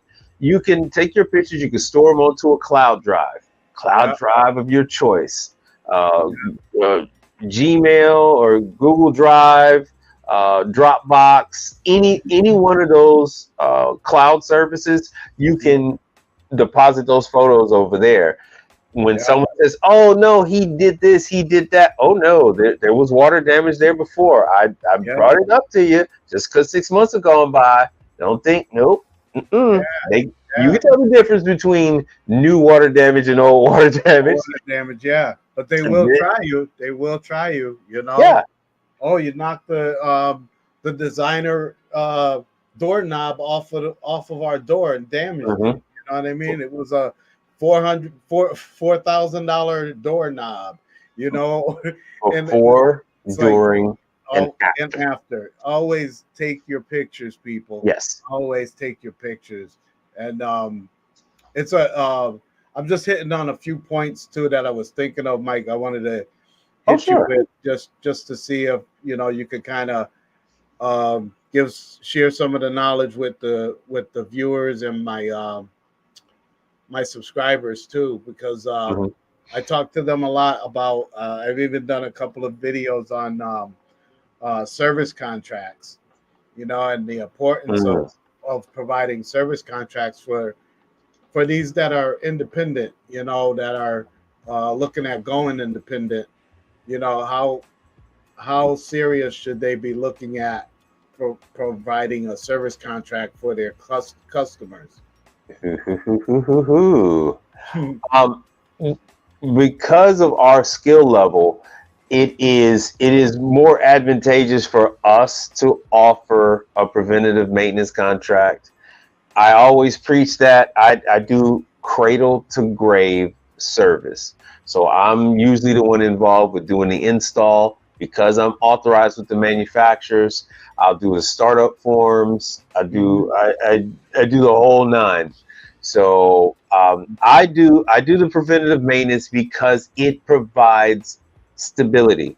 You're not running and gunning. You know where your money's coming from every 3 to 4 months. You know where your money's coming from. You got X amount of dollars coming from this store, that store, the other. You know what kind of materials you're going to be going through. you just have more of a stability. You're then able to take vacations, trips, things like that. As long as you're doing preventative maintenance, you should not have equipment that is going to fail prematurely. You're typically going to pick up on something that is starting to go sideways. Right. And you bring it up with the client, like, hey, look, we did our preventive maintenance, we cleaned it, and we started to notice these burn marks here, there, the other thing. We noticed your plug is burning, or this, that, and the other. You're gonna want to have your electrician take a look at this, that, and the other. So Yeah. you're going to see certain telltale signs when you're cleaning up something. Say with the refrigeration, you might notice excess moisture or watermarks, and you're like, you know what? There's a lot more water in this drain pan than what it should be. Something is going on. Door gaskets are cracking, eroding, or the employees are improperly loading the unit or leaving the door open excessively. Yeah, which could lead to this unit failing. Absolutely. So you're going to notice certain things, and just like you said with the turbo chefs, with the microwaves and things like that, you're going to notice burns. You're going to notice that you might have to reset some things. You're like, what the hell's going on? And you're going to constantly make note of these things, and so you'll be able to have vacation. You'll be able to have more time with family members, whether you have kids or not. Absolutely. And my app said before and after photos have saved me many times. I had another company come after me that broke something. They tried to blame me. Absolutely. That is a good one. That's a good one. Yeah, that is a good one. That is a good one for people to really look at that, because that's the truth. Someone will come behind you, do the work, mess something up, and then they will say, "Oh, the last company did it, or the last technician did it." You always want to have those before, during, and after pictures. Those are really save you. Those are really save you. Even working for a company, even those that are working for a company should get into practice of it, because it will help them too. Because now a lot of these places have multiple companies coming and servicing their equipment. They do almost as a checks and balance. It all right, on a number of fronts. So one, to check up to make sure that you're actually replacing the parts that you say you're replacing. Two, to keep pricing in line. And three, to make sure you're responsive. Right. So yes, when the contracts are signed and when the ink is still wet, you're out there, right? Johnny on the spot. You're showing up. Everybody's showing up. But after a while, it might not be there. So, so Johnny on the spot, especially if you know that the client is improperly using the equipment. Right. So, but then they'll call somebody else out. Hey, well, we called you. You didn't show up, but this other guy showed up. Mm-hmm. Look at you. That makes me think of an incident that happened not too long ago. I was kind of just chasing behind this one company, service company. Okay. And I'll try not to mention their name if I can help it. But they were in charge of the filters. They had got the gig to replace in all of these C stores. Yeah. So I, all of a sudden I started getting all of these service calls, all of these P1 service calls, like over a weekend. And I'm like, what? I was like, why are all these calls coming in? And they're saying that the soda machine is down. And all of the calls were saying the same thing, like just the same thing. Soda machine down, fountain machine not working. So, the first couple, I'm like, okay, this is just a weird day. But then it keeps going on, and I'm like, call after call, same thing. So finally, I noticed that the technician that was doing the filters, he wasn't purging the lines. You can purge them right there at the shut off At the shut off, on the end of the orange line that nobody ever yeah. I never mean, it's just the they thing used about to that, install the machine with. and then shutting down the ice maker, just shut the ice maker down shortly and the soda machine so that it's not sucking in the air and Hmm. starving. It starts to starve the carbonator, and Yeah. that's what causes the soda machine to fail out on with that message. Oh, See that? When it's red, it's dead. I don't know if you can see the date on there. What does that say? This is yesterday. yeah, yeah, And when it's red, it's dead. yeah. Oh, the manager, he was supposed to change the filters. Oh, okay. All right. Oh, and then they never changed them. They never change it. This is for the dishwasher. This dishwasher actually has a fill valve, Oh, yeah. a solenoid for the fill Yeah. valve, and that's the Wow. strainer. That's the strainer. They're in the solenoid. I see that on some of the bun solenoids like that. I said, hey, you're gonna need a filter for your cold water line before it goes into your tankless to help filter out this sediment that's ended up in these machines. Yeah. Oh, we got one. You got one. Oh, the manager hasn't been changed it. It's like, oh God. So that one, we talked about that. That's the same coffee shop. It's a local coffee shop. They're going to open up a fourth location by next month. Yes. In the next month. So we're hammering out that agreement. I'm going to send them those numbers by tomorrow. Oh, good. Good. Yeah, because it's a long story. But yeah, they have no clue.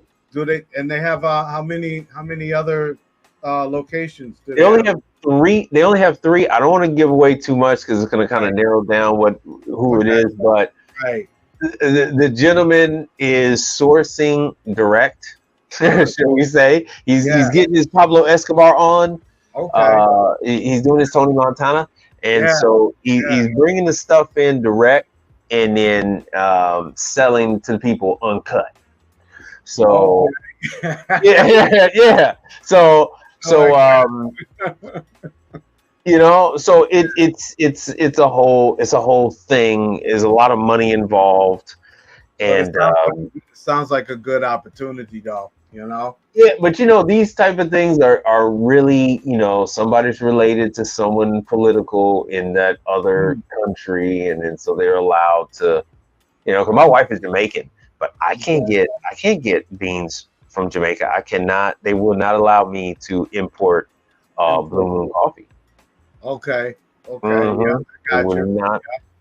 They will not allow me to get that coffee over here. And if I can get that coffee over here, I could write my own ticket. Man, could you? I mean, that's I believe that's like one of the largest markup items that's it out is. there. And if you got the good stuff, coffee goes. Jamaican coffee is low on acidity.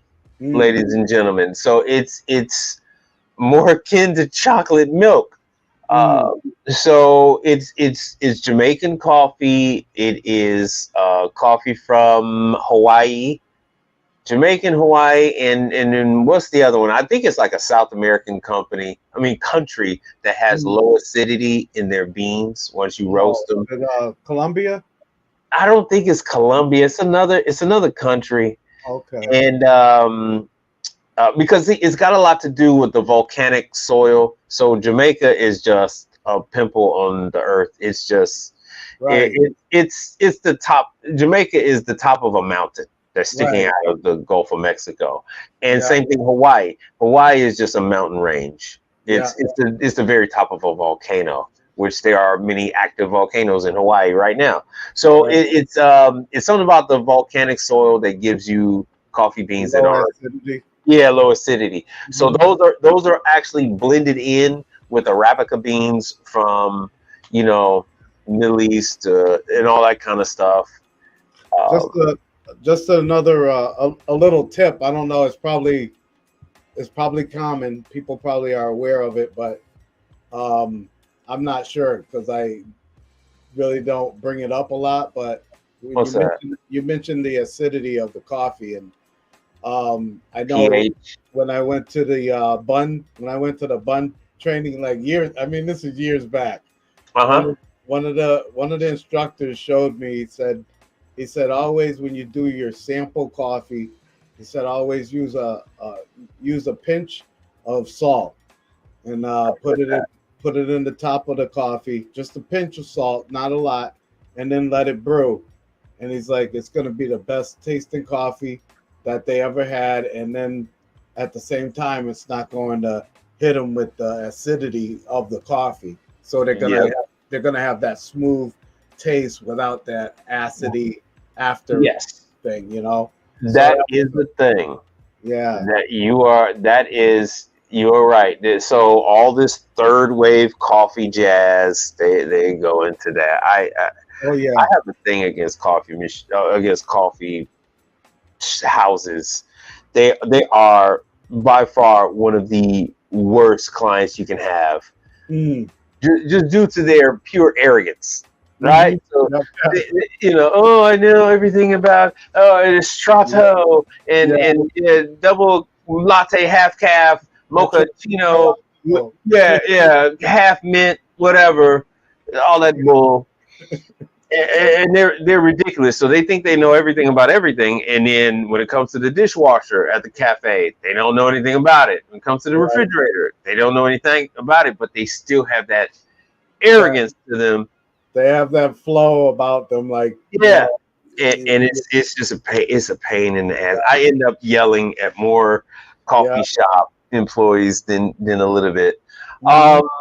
Okay, so Jay Riddick says, could you give us some examples of what you would offer for PM for both refrigeration and hot side? And would you offer them in packages a la carte? I guess you mean in packages or a la carte. So you wanna tackle that one first, and then I'll follow. I will try. I will try, Mike, because it's a few sections there. So just to kind of split it up, I kind of wanted to know, like, because he said refrigeration. He mentioned refrigeration, so I'm just wondering, are you considering walk-ins, walk-in, reach-ins, open air? We'll roll with that one. We'll roll with it. Go ahead. Right. iTunes, Flow, just roll with it. Roll with it. I mean, like, are we, which one that you're talking about would be a major point, because all of them could be a little more detailed as far as PMs go on the refrigeration side. Okay. So in my personal opinion, and just it's just something that I'm doing now. It's just kind of simplifying things for me, that I'm older, so I'm trying to simplify things more. But I would only present PM packages for on the hot side. On my on that end, I would present it for the hot side, and if I did anything for the cold, I would do the Bun Ultra 2s. As far as PMs go. Interesting. But on the PM side for refrigeration, it gets involved, because you got to remember, if you have is it going to be a corporate company that you're doing that for, or like a mom and pop shop, and because that makes a difference, because then it does.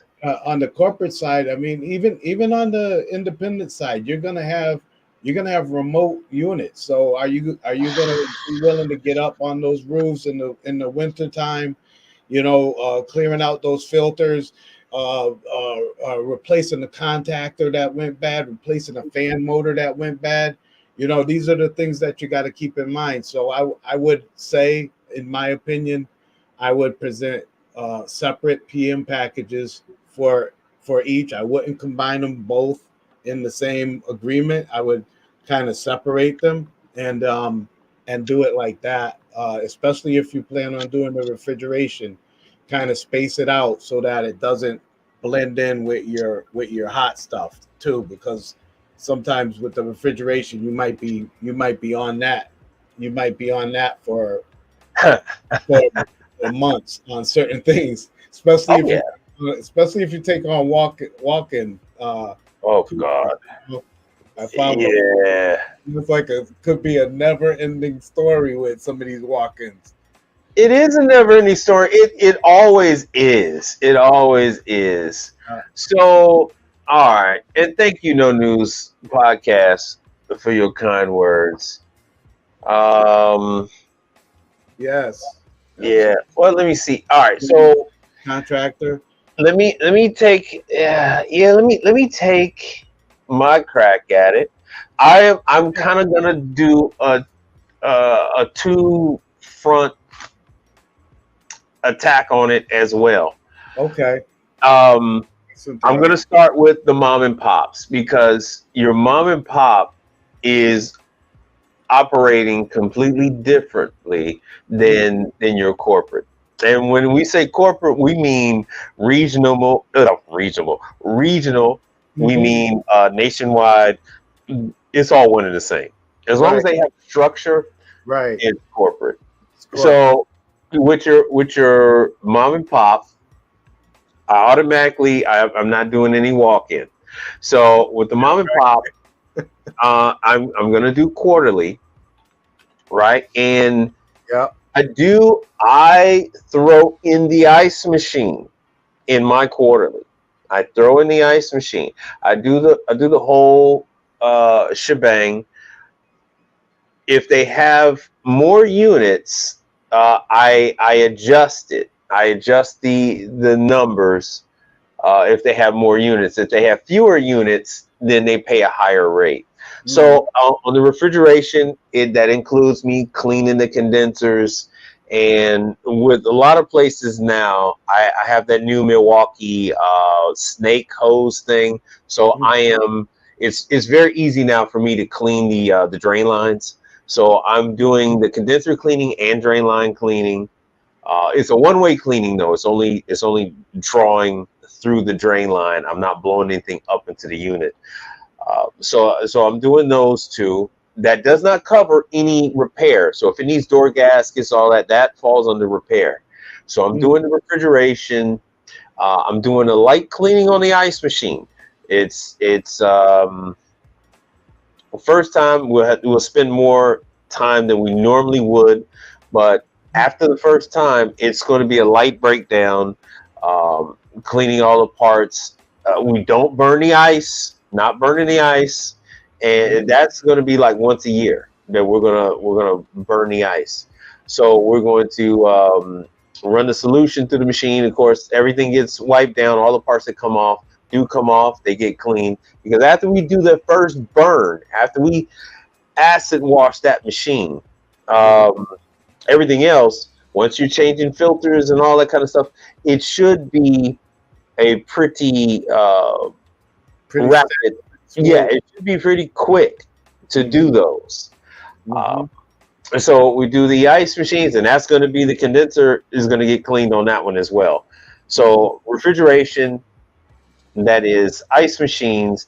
We do hot side as well. So hot side is going to what do I do for hot side? It's not much that the customers are wanting on the hot side. My hot side is basically like bun toasters and that type of thing. Anything with a fan on it, not the extraction hood, of course, but if you have a deep fryer with the blowers, that includes Vulcan or Frymaster, Ultra Fryer, and they have a blower. When they accumulate that flour and stuff like that, those blowers are not going to move enough air, and it's going to trigger error, and the fryers won't light. So we'll do that kind of thing, light dusting off of that. It's all light work. When I do a sandwich shop, I'm in and out of that sandwich shop in an hour or less. Mhm. And when I say hour or less, is typically I'm in and out of your typical sandwich shops in 45 minutes. Mhm. So I'm going through cleaning the condenser coils on all their refrigeration, and taking care of whatever toasters they might have for their bread, and then I'm out of there. I'm So, out. on your side, I'm noticing you can pick up a whole lot more pieces of equipment. Yeah. 'Cause, on the corporate side, they make up the list. You know what I Yes. mean? Like they Oh yeah. like I'll say it like 7-Eleven. They used to have the roller grills on the list, and Hmm. of equipment to be maintained in the agreement. You know, so Yes. the roller grills used to be on the list, and then I was so happy when they took them off. They took them off the list and made it where it's just a service uh, piece of equipment to be serviced. Right. When But they that's break it down. corporate though. And see, that's corporate. So all this other stuff I was talking about, those are mom and pops. That's Uh, and uh, that's so, like you said, corporate is usually going to give you this checklist. mm-hmm. Yeah, They got this checklist of all this stuff on there. You do this, you do that. What was this like? What was that like? And you usually spend more time with the damn checklist than you are doing the stuff.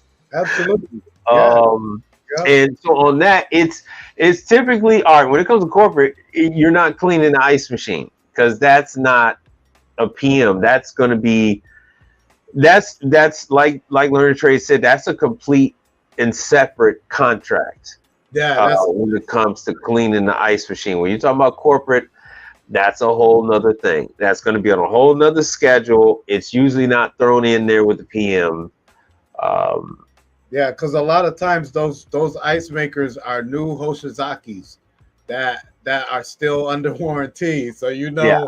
you know how they play with that, Mike. They don't. Yeah, they don't want to do anything. They want to wait 3 years, Yeah, and then 3 years and 2 days later, mm, we need to start the PMs. What's wrong with it? yeah, Oh, there's nothing wrong with it. We just need to start these PMs like today. How soon could you start? yeah, yeah, What's wrong with it? Come on now. Oh, yeah, well, if you can start at that store over there first, they were yeah, saying this, that, and the other, and you yeah. get there, they haven't changed the filters, they haven't done anything They haven't because, done quote anything. unquote, it was under warranty. Right, right, and they never maintained it. Just like just Never. just like those the Bun Ultra twos, the NX models. Yeah, but Mike, these people, they shorten the life so much. those NX models are like their newest line. One of their Yeah, newest lines as far as the Ultra 2 style machines go. yeah. And I'm just amazed at how they're not keeping up with the PMs. And like now, there's so much money to be made in this on this side that Man. it's amazing. I mean, just with PMs. The PM kits they come through Parts Town Mm. naturally, but you can get the kits, and I mean, there's mom and pop shops that always have these in them. They'll have some sort of that, maybe not this model, but they'll have some model of a slush machine that could be worked on. So I mean, like, look at everything in this field, Mhm. because I, like I said, like those should be PM'd every 6 months. All those seals that you yep. show, the bushings, the rear seals, those should all be replaced. That's the kit right there. And it's like, if you hit like a number of mom and pop shops alone, those park and recreation facilities in your Mhm. towns, they all have slushy machines at the Oh, I hate doing those type of things. Either like you said for the parks, or if they're for like a high school, at yeah, their stadiums. Oh, I hate malls. A lot of malls, they have them in the center stalls in the malls. Bro, So I had to I had to go to Great American Cookie today in a mall. Oh, come quick! The oven is smoking. The yeah, oven is smoking. The oh yeah, damn I had to explain to him that the belt is worn, and yeah, that when that belt starts to slip, you're gonna get some smoke. George, okay, because so George is looking to get into this. So George, this is the gentleman I was mentioning from Monday. Um, my channel, I am on Mondays at 7 p.m. Central. Yeah, I do. I use my Milwaukee for the drain, and I come on Thursday evening after a gentleman called Mike Sneed. So typically, you could find me between 8 and 9 p.m. Central Time. And then Kevin, would you like to tell him when you come on yeah. for your show? Definitely could check out my channel, Learn a Trade. I'm I'm I'm not as efficient as Mike is on the live. He actually got me into it by inviting me to talk on his show, and I appreciate that. But I'm just not as active on the lives as much, because I just can't fit it in at a good time where I feel like I'm gonna get a message out or get information out to a good number of people. So I really haven't pinpointed a good day for a live, but I usually put out a lot of replay type videos that you can replay, and then also I have a website that you can go to, www.learnatrade.online. You can go there, and there's a video library. I got some tutorials that are up. I got a shop also that has some training guides to help you. I'm not sure, what your level of experience is yet, but these videos on both our channels and on the website will definitely help you grow and grow your business too. I see Mike just put up the link, so that's the link for it, George. So definitely reach out, and you can also reach out to me on email on the from the webpage too. So definitely feel free to reach out anytime. 1 second, I'm going to play this quick video for the people. Oh, good Lord. All right, sorry about that. That was loud. All right. Oh, I think I'm deaf in one ear now. These are the attachments for Milwaukee's. Oh, I don't even need the music then. This is the attachment for Milwaukee's vacuum system. So they have these different attachments that they have created just for HVAC R. Mm-hmm. And so they came up with this with using our input, the air tip system. So these pieces, and I've done a number of ones with it. These pieces will hold on. These pieces will actually see, as you can see, they're designed to go inside of your drain hose. Yeah. So I can go in, and then you can clean the little crevices on evaporators and condensers. Right. So you got a number of hoses. Yes. I absolutely. Since I've been watching you, Mike, you've been pulling me to Milwaukee more and more, bro. I gotta tell you that, man. I'm trying to read. What can I say? So you see how he's pulling that out. So yeah, you can. It is very helpful. What I will say is this: nowadays, these condenser fan motors are plastic. I Yeah. have broken a condenser fan motor because I didn't want to turn the damn unit off. And I'm going in there in the Hoshizaki in the condenser air and ping. I was like, Yeah. dang. I had Yeah. to take some zip ties and put that damn fan motor back Yeah. together until I got him a new one. Let me- Does that kit come like that with is that like a 5-6 piece kit? Or Yeah. I did a thing with it earlier. So this is the knuckle, the adapter. Okay. To fit on, like as they showed earlier, this fits on any type of hose, So it doesn't matter what you have. If you got shot back, if you got rigid, it doesn't matter. It will work with the Milwaukee tip system. And then as you see, 5/8, 3/8, half inch, 3/8, quarter, and they're different lengths. That's nice. So nice. when I'm working on, as you know, when we're doing with this refrigeration, let's just say it's a merchandiser or something like that. Mm-hmm. You can jam that hose inside the drain line, and it will draw everything out because it will form a perfect seal. And whatever clog is in there, because the tubes are translucent, you actually see the plug coming through. So no longer are you blowing the plug up into the unit to come back into the drain. Right. Because guys they think once they blow it out, it's magic and the thing is gone. No, that plug is still in there and it's gonna get softened up and it's gonna end up blocking that drain again. But this actually extracts it from the system, and you get to see it go through the freaking tube into your shop vac, and you get to show the customer, hey, look, man, I cleaned it. I do videos where I take the little video and I show them it's coming out, and then you get rid of all that freaking water. You get rid of all that water. No longer do you have all that water coming out. So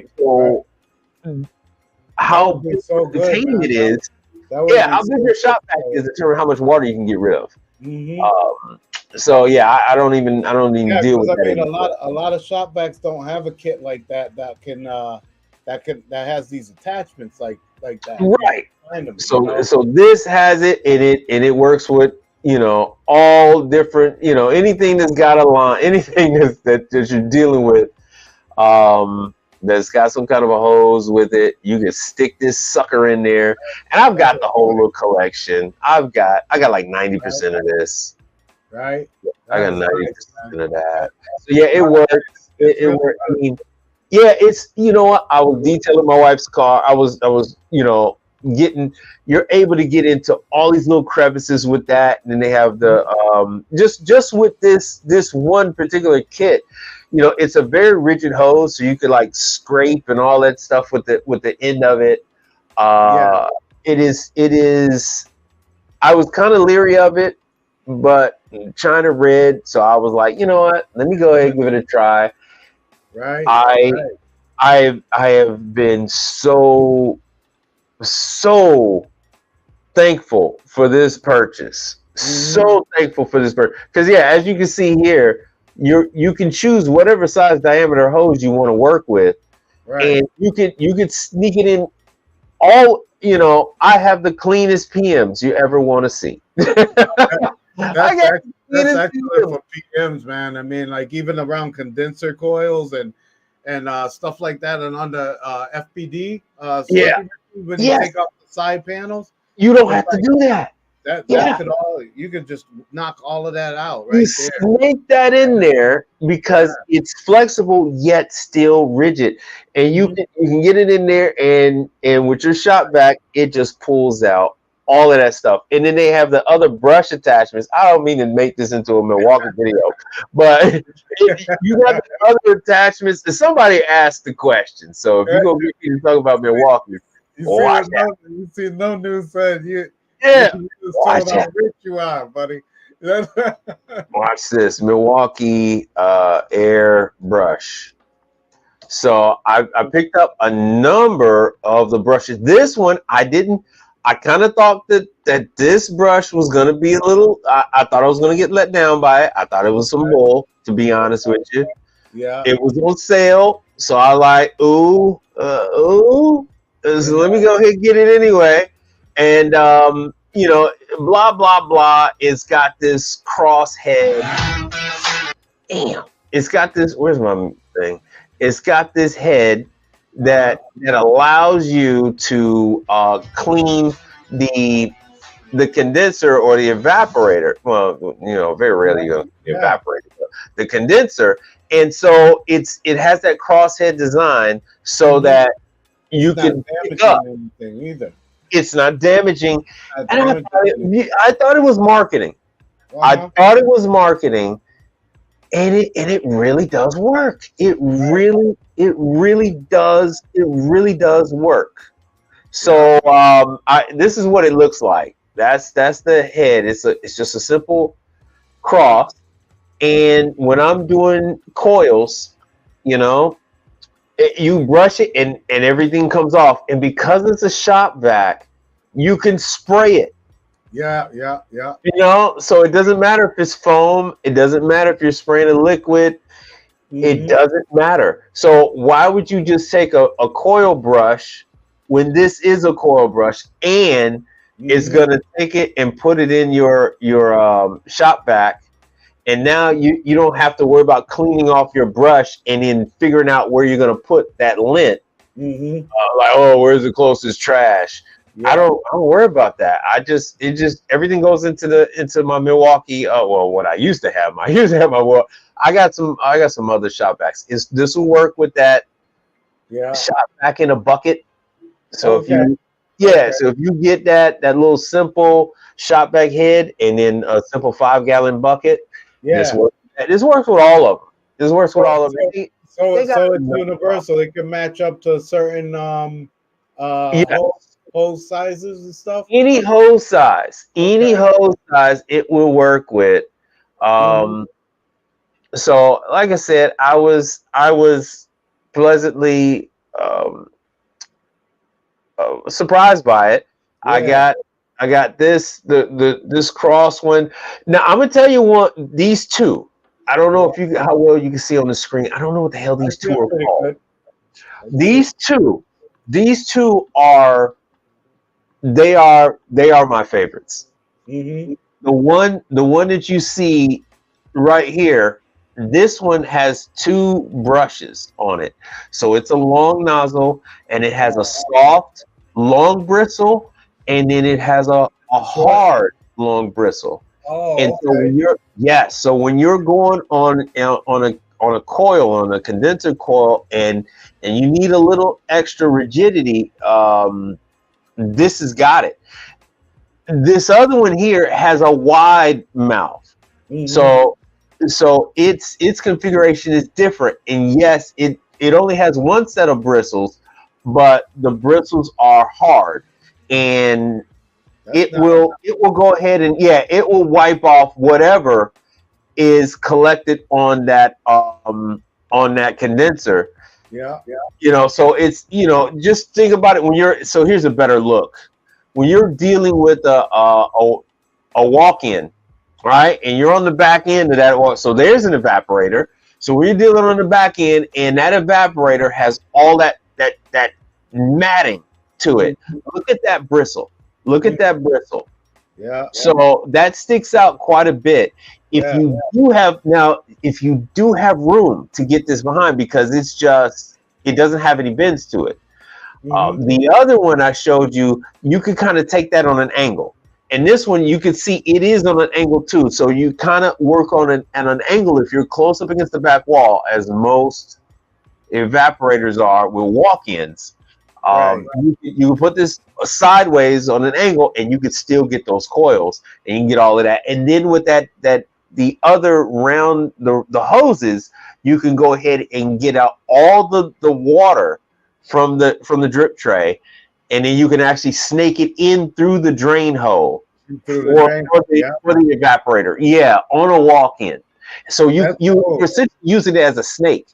Yeah, no, that's good. I mean, because really, especially with the drains, even on the soda and Slurpee drains, a lot of times a tech will blow it out, thinking that, I got it, I'm just gonna knock it out. And you just moved it down. Are knocking out. Sometimes you knock out the drain line out of the floor drain. Yes. And then they don't go back and check. So next I'm thing glad you you got said that. is a repeat call for a leak. You know, Yes. then you have a leak. You know, so that's really good to think about using those that kit on your You get to on exactly what you're saying. You get to see the blockage come yeah, out. yeah, Because when guys are blowing, pause. When guys are blowing, uh, like you said, they just think it's magic and it's mysteriously gone. And it's like, no, you've blown apart the PVC somewhere, and they yeah, don't get that part. They don't get that part that, hey, some of this drain has come apart somewhere. You didn't blow out the blockage; you actually blew apart some of that PVC.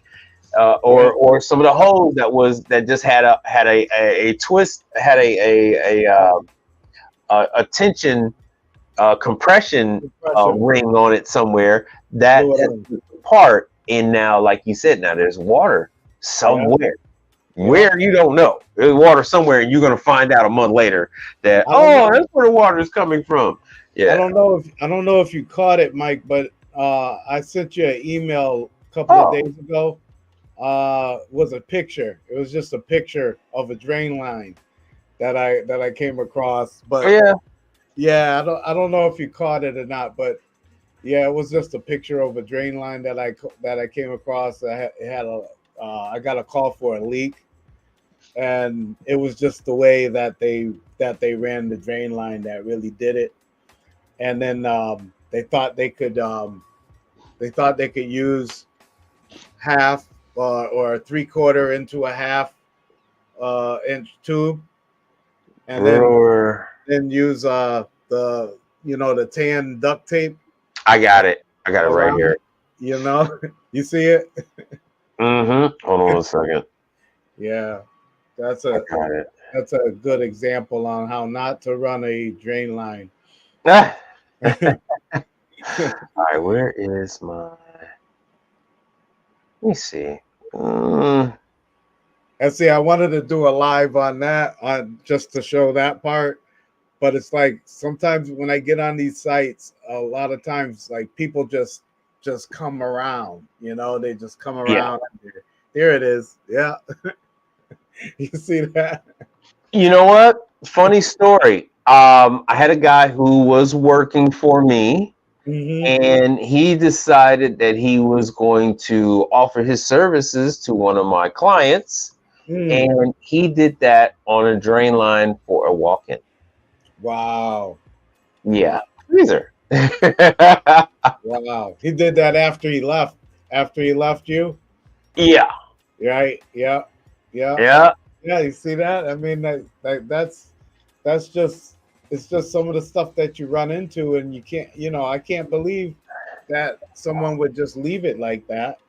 They think the tape is okay. They think tape is gonna work. Yeah, yeah. But that thing was leaking all over. That thing Oh was yeah, all underneath, and they were, naturally the customer, they see it water coming from underneath a Slurpee machine or a soda machine, they automatically call and say there's a leak at the soda machine or the mm-hmm. Slurpee machine, but really it was coming from a badly run drain line. I don't know if you guys can see this, but back in the day, see these? I don't know if they can see this. We used to have a message board, Mm-hmm. right? So back, this stuff is 2008, 2009. Let me see here. We used to ask what we had YouTube now, but people used to ask, hey, how do we do this? And hey, how do we do that? Oh yeah. I'm trying to, let me see if I can show you this one.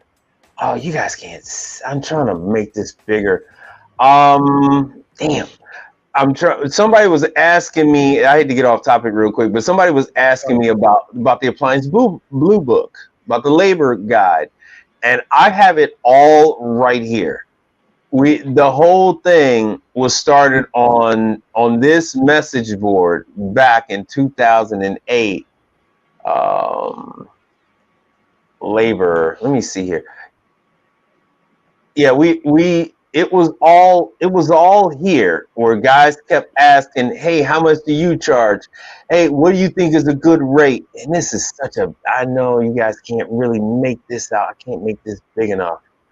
But it was asked of the guy who I can't remember the guy's name is, but you know who the guy is from Blue Book. Um, so this is when it was here using this service back in the day that that the guy came up with the Blue Book with the labor rate. Before Oh, that, yeah, before that, people just charge whatever. See, here it is again. Pricing. This was some guy in Tampa, Florida. mm-hmm. Walking into a Lowe's and finding that the guy was asking how much to charge for this kind of stuff. The same questions that you guys are asking now has been the questions that have been asked always. Yeah. Yeah. Oh, Viking is crap. That was 2009. Yeah, there's always been Complaints may on- take that on too. billing, Yeah. So it's, on rates, period, yeah. So it is. This is just something that one person, well, one husband and wife came up with and felt that these would be sufficient. Sufficient rates. Yeah, to do that nationwide. It didn't take into account New York, LA, Miami, Chicago. It didn't take into account cost of living. It didn't take into account any of that. This is just something that he came up with at the request of the industry to do that. They asked for that, and he said, "Yeah, I can do that." And 2 weeks later, he had the list, and the guy said, "Hey, well, this list doesn't work for Viking Sub-Zero Thermador." So he said, "I got you." Came back again another week later, and he had the list for premium appliances. So, this is just, I just wanted people to know that this is just something that people just came up with off the top of their head. This is not written in stone. Mhm. Everyone's rates are different. Yeah. There is no universal rate. Everyone's cost of doing business is different. My book of business is completely different than Kevin's. Mhm. So all our stuff is different. No two service companies have the same book of business. No two companies. Some might have a mix of universities and hospitals. Others might be like, Learner Trade is dealing with movie theaters and convenience stores. Yeah. So it is all about what you want to do. So Yeah, I mean, like now I'm starting to pick up a lot of Popeyes. oh no! Oh Yeah. no! Yeah. Yeah. So many tacos, so many dominoes. Oh man! That is the truth, but Oh, little by little, I'm seeing like more and more issues, and it's just nonstop, Mike. So well, once again, that's a Hoshizaki shop. That's a Hoshizaki. So, all right, let me, if you got a second, let me. Yeah. So the history of Popeyes and churches share a similar history. Mhm. And then Popeyes created the Ultra Fryer. Mhm. So Popeyes actually created two different fryers. I can't remember what the other one is, Mhm. but so the owner at the time, the owner of Popeyes had commissioned his people to make a fryer, and so Ultra Fryer was one of theirs to handle their proteins. So normally a Popeyes is a mess. Sometimes you'll find that they will have all the same fryer, but whether it's Ultra Fryer or Pitco, or what's the other one? Oh, for Ultra Fryers? Yeah. or well, we'll stick with those two. Yeah. So normally it's that, and how Popeyes used to be was the owners and the owners' relatives used to take care of the locations. I was in the Ultra Fryer class, and I was sitting in class with two different owners from their locations. They were in the class to learn how to take care of their own fryers. So that is typically what they do. Just like with what's another Louisiana one? Checkers. Right? Okay. Checkers owners are usually, you see them with their little tackle box, their little plastic $8 tackle box full of Stanley tools. Yeah. So it is. So you're gonna have your hot holding stuff over there. You're gonna have your. It's usually gonna be a 2,000-pound Hoshizaki ice machine there. Yeah. You got. Yeah, I know you're in there with the soda. But I feel I got lucky, or I made the right decision because I decided not to take on any of the. I decided to just take I just took the Ultra 2s that they have. Okay. The Ultras in the ice machine, or just the Ultras? Just the Ultras. What? Yeah, I just took on, yeah. Oh, nice. I didn't take on the ice either. I didn't take on the ice. You didn't take on the ice. They are notorious for killing the pumps, the circulation pumps. Right. They will annihilate a circulation pump on a Hoshizaki. But I'm sure I'm gonna get another stab at it next year, because this was my first take with them. So I played it on the cautious end, and I'm just taking the Ultra 2s for now. But next year I'm gonna revisit that, because I know they're gonna need help with the ice makers. Now, people don't realize how much work, just like JP53 is saying, that the Popeyes Ultra 2 is keeping them busy. So period. If you're doing the Ultra 2s, you're doing those Elmico or Elmco. What the hell's that other one called? Not by Bun, but what is it? Elmco. Anyway, any one of the knockoffs of the Bun. Yeah. You will stay. I mean, there's a ton of work. You wouldn't. No doubt. Yeah, you wouldn't believe how many places have that slushy machine. Yeah. They all have that slushy, man. Including the mom and pop shop. I mean, the mom and pop shops are big with it, man. And yeah, it's and a lot of times those are right in in a certain vicinity. You don't have to go far for them, so it's really a good grab if you can pick up on a nice little service contract for some Ultra 2 work in these pop shops. Definitely.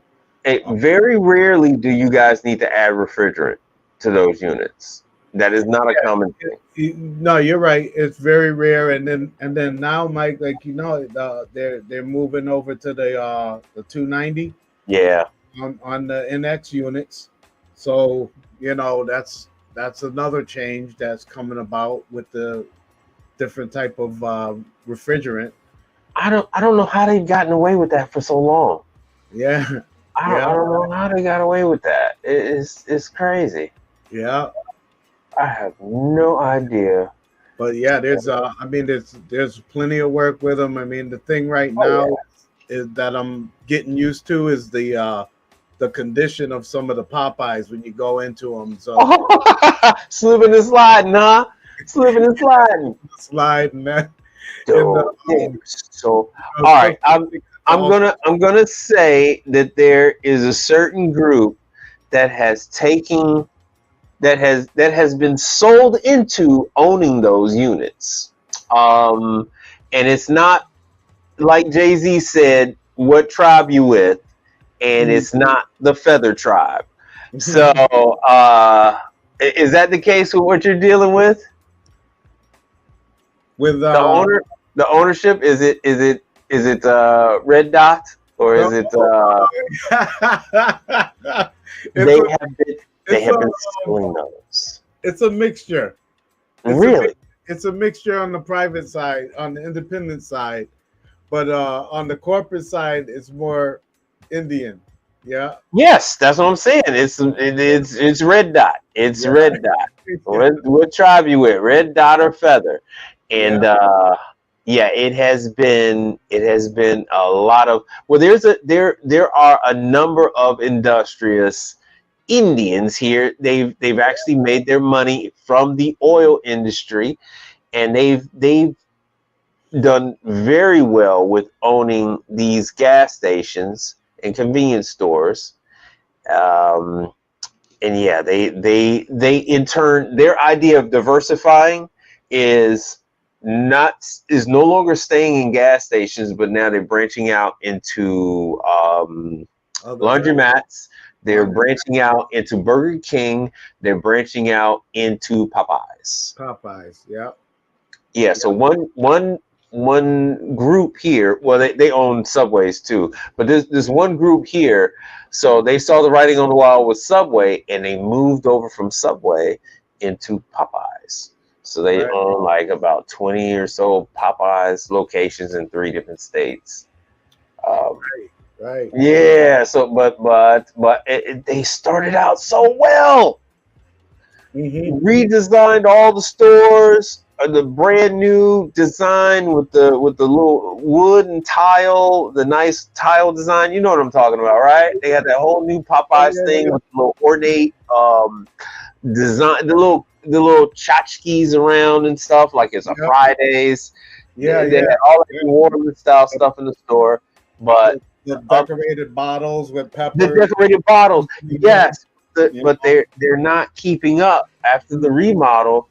They're letting it slide. Yeah, absolutely. All right. So what is JP saying? Love the NX unit. Is that the Yeah, that's the Ultra 2. That's the okay. I thought he was talking about the Volraf. Yeah. But there are so many of these, and you can make a lot of money taking care of these.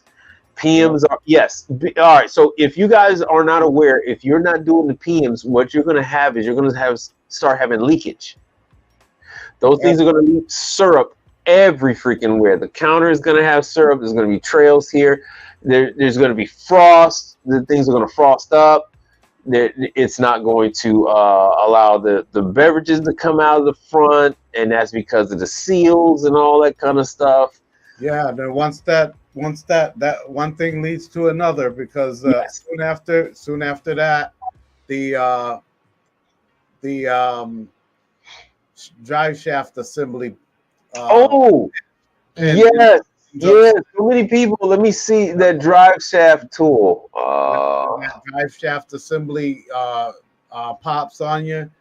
That's when you're gonna get a sensor error, and then that sensor error is just because one of the pins are broken. So now you did a whole video on that. Yeah, there it is. Yeah. You did a whole video on that. So there's the Spaceman one. Yeah, Spaceman is re-engineering their equipment. But there's the Bond unit for $200. Yeah. Oh, you can't see. Let me add that. And just to mention, like, if you see the price on that, so like if you work for a company, more than likely they're gonna be very reluctant to keep those on every truck. Right. Understandable. So what they'll probably do is they'll probably keep, depending on how many techs they got, they'll probably keep a whole kit in the shop. Yeah. That will have that removal tool in there. And then that way, if they have a guy that's going to do one of those jobs, he'll come and get that kit. And then like maybe some other techs that you have scattered out in outer areas, they'll probably have their own, like maybe 2, maybe 3, but they really won't put those on every truck. Mm-hmm. And there's a lot of there's a lot of differences when it comes to that, depending on what companies, how many techs they have, and what they're looking for, because Oh yeah. they really watch having money just sitting on the Well, shelf, you get a couple of those disappear before you know it. It's $1,000 yeah, that just vanished. yeah, And some guys will have them on the truck and lose track of them. You got it? No, I don't have it, and it's on that guy's truck. Yeah, you You got got it? No, I don't have it, man. I'll put it back. No, you didn't. You didn't turn it in. Yeah, You didn't turn it in. You get stuff that it winds up missing. Then, like down the line, it might turn up inside a machine somewhere. Yep. So, you end up. That's that drive shaft right there. The NX has a nicer, a more sturdy drive shaft assembly. I have to say that now, because the pin on the drive shaft for the NX, I haven't had to change a lot of those off of the motor, off of the drive shaft of the motor, because the pin for that's on the actual drive shaft is like very thick. So I think that like kind of they really corrected that good.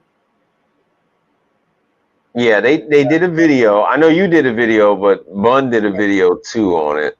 Yeah. Stating, how you should do it, and how it, how much pressure you should put on there. All right, that's cool. Changing the pin, is $2. A motor is $600 on up. Yeah. Yeah, that is true. That is true. Yeah. That is true. And that's how you got to think too, as a tech too. And be smart about the parts you're replacing. And you want to try your best. I know you've heard the saying, Mike. Not to be a parts changer. Yeah. And a lot of times that happens just off the cuff if you're just making guesses. Well, to be honest, some clients change it. Yeah, some clients aren't right. They aren't appreciative of you trying to save them some money. I just got into that with a client last week. It was an isomatic, and they had about 3 things wrong with the unit. And I said, "Hey, look, man, I tried to, without going and replacing all 3 units, I tried to get you up and running, but it wouldn't stay. So now you got to have all 3. So, oh man, you got to come back again? Yeah, I got to come back. I mean, what the hell? Yeah. You're already bitching about the price as it is now. You imagine I'm gonna hit you with that all at one time? Yeah, man. I mean, it's out there, and I mean, some customers appreciate it, but then there's some that don't, that really don't. Are you sure we needed it? Is you sure it wasn't just this and that? And like, yeah, and it's usually those customers that have no idea how things work. Yeah. I'll tell you one. I had a customer. This was not too long ago, a few months back. I finished up fixing his 2-barrel Slurpee machine, and I was behind the machine, so I could you could see all that stickiness and all that gunk that just formed up from a leak, from past leaks, and it formed up on the floor. So I decided, you know what, I'm just gonna clean that up while I'm back here. So I grabbed the mop in the back room, and then mopped it up, and then I'm going to put the mop back up, and then this guy was gonna rip my head. He wanted to rip my head off because I used his mop, and he says, next time you bring your own mop. But you run into that, you run into that kind of stuff. It's a trip. I've explained that to people. I said, so I'm going to have this wet thing with me molding and mildewing, and then I'm going to bring all that bacteria and all that mold, and I'm going to introduce that to your place. Is that what you really want? Yeah, but you know what? You know, like you said before, you know those customers that you say, I'm not gonna service you no more, and then a few They weeks call you or back. a month down the line, they're calling right back. So this guy calls back, Mike, and he's like, "Hey, can you come look at my machine again?" And I said, "No, you know why?" And he says, "Why?" I said, "Because I don't have a mop." Yeah, You know? exactly, exactly. And then You guys don't appreciate how funny that is. When you able to stick it, look, man. When you're able to stick it to them, take that whole line and run it back up. Yeah, the heart of darkness. Say, you got to bring it back to them just to make them more aware of what they're saying. Because they're foolishness. People really got to realize, as service technicians, you're there to help them. You see what I'm saying? You're there to help them. There's no other purpose. I mean, whether you're electrician, plumber, service technician of any type, you're there to help them as a customer. And when it's not appreciated like that, it's gonna get to you. But the thing that I always learned, especially as an independent tech, was the pen is more powerful than any words. They do that before you give them their damn bill. It is the stupidest thing. Mm-hmm. I haven't given you a bill yet, right? You do realize that. Yeah. Now, what? You have an invoice coming, Yeah, you got an invoice coming, you idiot. So, and they act like the price is written in stone. No, the price is not written in stone. Everything is always moving. But back to your mop thing, I love my shop vac. That's why I use that shop vac. Oh yeah. And I go to the back, I go to the mop sink, I dump my shop vac out, and then I hose it out. Yeah. I hose it out. I use their disposable towels. I wipe the motor area underneath of it. I don't wipe the bucket part, but I hose that off. Right. But I wipe out the motor part and then put that sucker back together. And I'll stroll around. You're on your way. Yeah. Yeah, man. And the hose. And I make sure I run water through that damn hose. The hose, definitely, because Yeah. all of that. But that is really good, because I got to look into that, because I mean, for those especially for those evaporators, coils, condenser coils, that would be perfect now with the brush and everything. It is. It is. I love it. I love it so much. I want to say, make sure you're doing all your prep work. Don't clean your equipment on your time. Clean that equipment on the customer's time. You went and cleaned up all their muck, all that stuff. Like the guy was bitching at Kevin with Learn Trade about. You want to use my mop to clean up? Nah, I'll whip out my shop vac, and I have a very low profile head with a wide mouth, and it'll suck up everything on the floor, because I don't want anybody to slip and fall on the job. So I'll also, when I'm done cleaning condenser coils and stuff like that, I will dry up the floor of the shop vac. But I'm going right there, and I'm spending, whether it's 5 minutes or 15 minutes, I'm cleaning all my equipment right then and there. I'm using their cleaning solution, the whole nine. And I know this might sound like menial to some people, but that is so important. That part of cleaning up. And another part I want to stress to people that are new into the business is like checking your work, rechecking your work. Okay, not only just looking at it, but more so like operating that machine, or turning on those heaters, and making sure that a Turbo Chef oven cycles at least a couple of times before you before you break out. Make sure that ice harvests a couple of cycles before you cover it up and then head out, because that kind of stuff is what's going to help cut down your repeat calls. And as a independent, you don't want a customer complaining that they have to always call you back after you fix something, or Mm-hmm. you work for a company. You don't want to have that over your head, being used over your head all the time, that you have a lot of callbacks and stuff like Right. that when it's time for you to negotiate a raise or Exactly. yeah. Exactly. All that needs to be built to the customer anyway. Or anytime you checking that sucker out, test it. That's why I'm telling people. They say, "Oh man, well, how many calls you doing a day?" Shit, maybe one. I mean, Right. it all depends on how long I have to be there. Do I have to remove all the ice on that unit? If I gotta de-ice it, and Yeah. then I'm going to check it to find out where everything went wrong. I mean, that takes time. That takes time. It Oh, it does take time. You don't want to rush it, man, and yeah. do your due diligence. I see Mhm.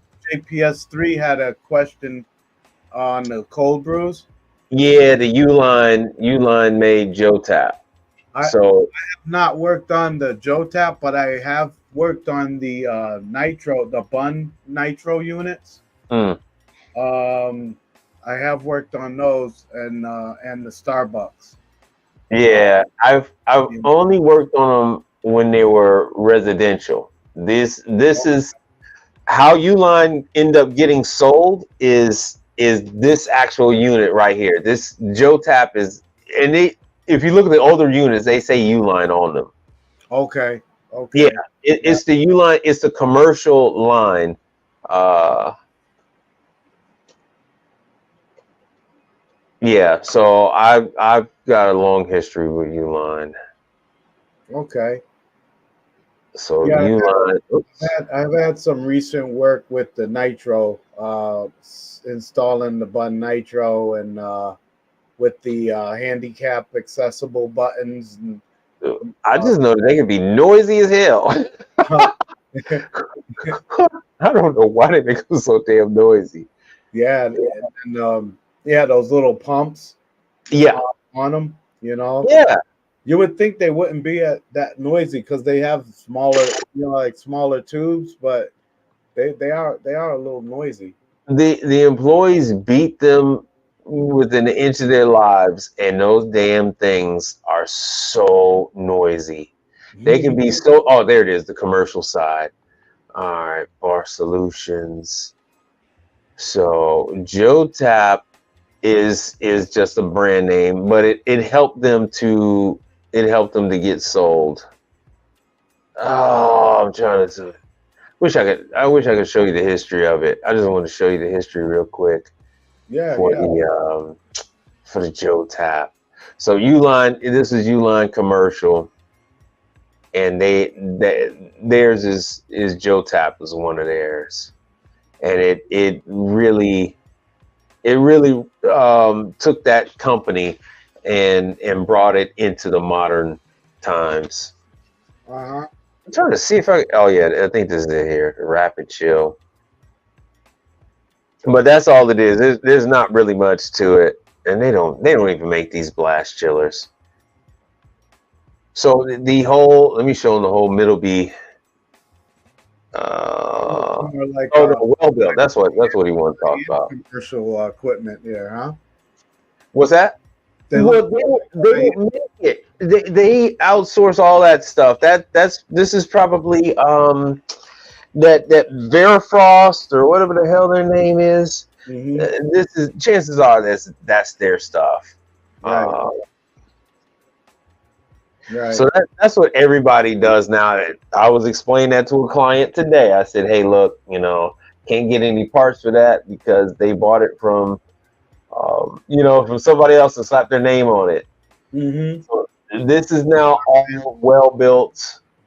He was asking the question about, yeah, well built. Um, Yeah, Starbucks. Kevin, tell them where I just came from. We were on the phone. Where I just come from? Oh, when you were when we were talking. Yeah. Oh, you were like an hour away. You were like an hour away. What job was I leaving? A bun, a bun place. Starbucks. I was leaving Starbucks. Yeah, Yeah. I yeah, had the Starbucks. Yeah, yeah. Oh man, because it was in a hospital. yeah. It was in a Well, hospital. Yep. yeah. You can work on the Starbucks when they're not a standalone location. A standalone location is going to be handled by Bun and Icy, and Yeah. then all that's going to be changing pretty soon. But if it's a Starbucks in a non-traditional location, if it's at an airport, if it's at a university, if it's in an office building on the ground floor or part, that is going to be a kiosk. It's not going to be an actual Starbucks, and you can work on it now. Like we talked about earlier, the facility management companies are the ones that's going to try to work on those damn things because they're also taking care of the whole building. So Yeah. when those guys are buzzing around, you kind of tell them the shoe fly don't bother me. Yeah. Tell them Yeah. kick 'Cause rocks. they will be around, and I Yeah, mean that. Yeah, they are everywhere. yeah. Because the I know I did a video. It was on a bun. I believe it's called the bun initial install, and that was in the basement of a hospital. That I did that, and with that call, they had their facility maintenance guy run the water line. He ran the water line, and he left me like a 3/8, a 3/8 flare in Mm-hmm. to attach to and stuff like that. And then he came by to, check and see if it was the right fitting. And I was like, yeah, you were on point, with it. So yeah, they are always around because when Damn. when they have the problems, that's who they call to work on them first. So Yeah. usually in places like that, I always ask if the facility maintenance is around because more than likely they they try to look at the machine Yeah. first. Yeah. Screws are gonna be missing and off. I'm like, hey, what the hell? Who's touching this thing? Yeah, or they'll try to calibrate the machine for you, for Yeah. you, and then So. it starts overflowing, and and then the people are going crazy because the floor is all wet in the hospital. Mhm. You know? Now with the Starbucks, you'll have Bun and you'll also have Fetco, right? Is it Fetco, right? Fedco, yeah, Yeah. With um, yeah, Fedco. Uh, oh man, there's another one. There's Curtis. Bun, Curtis. Uh, yes, another one yes, that's out there. yes. Those are their options. If you guys look on my Instagram, you'll see me go live at from Starbucks from time to time.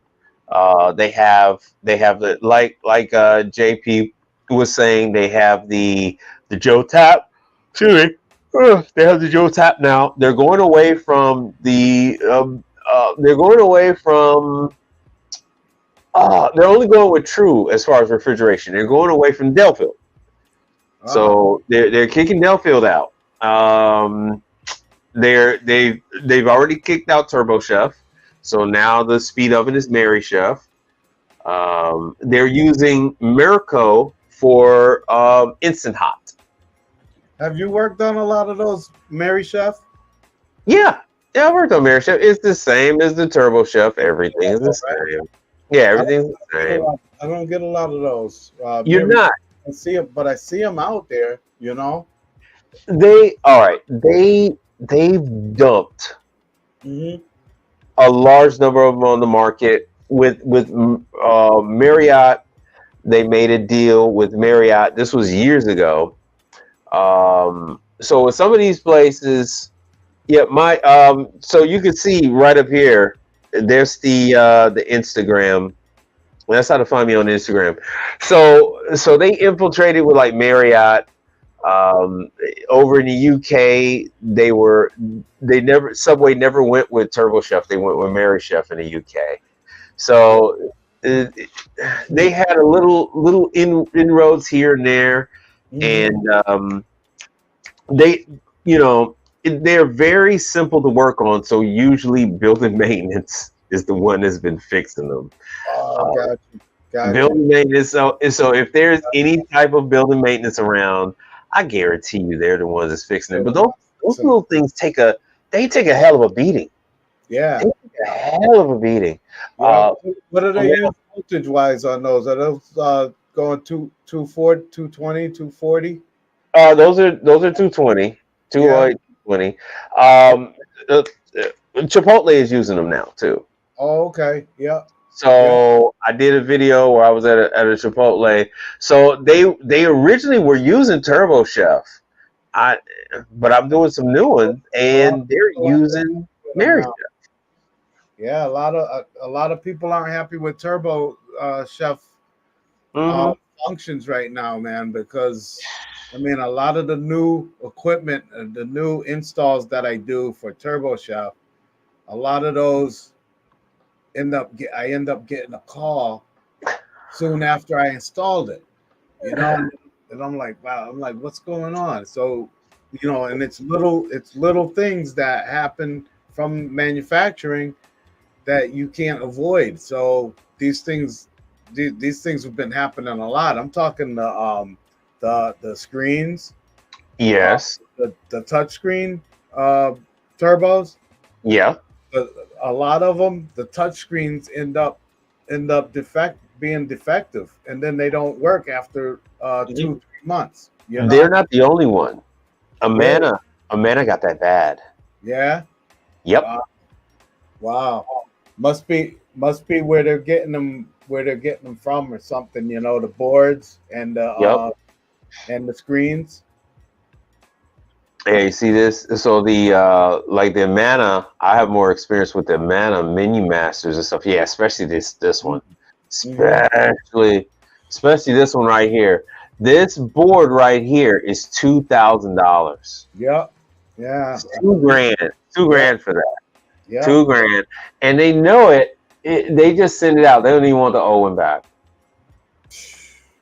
Hold on. Let me address this real quick. LED handyman. I really have not. I work all day. It is a lot more convenient for me to post on Instagram. It's when it comes to long form content, it's easier for me to post on YouTube, and TikTok is just not been. I'm just not really set up for TikTok. I have a TikTok account. I just have not used it. To be honest, I've had everything. I've had an OnlyFans account. My OnlyFans account is probably like 15 years old. This is probably 20. This is before OnlyFans was used for what is used now. I've got an account on every platform. Every platform. I got to pay. People ask me if I got a Patreon. I got a Patreon. I got locals. I got Vimo, whatever the hell that other was called, Vimo. I got that. I'm on every platform. Hell, I think I'm still on MySpace. I'm on every platform. So, but it's just the way that they allow you to upload and add things.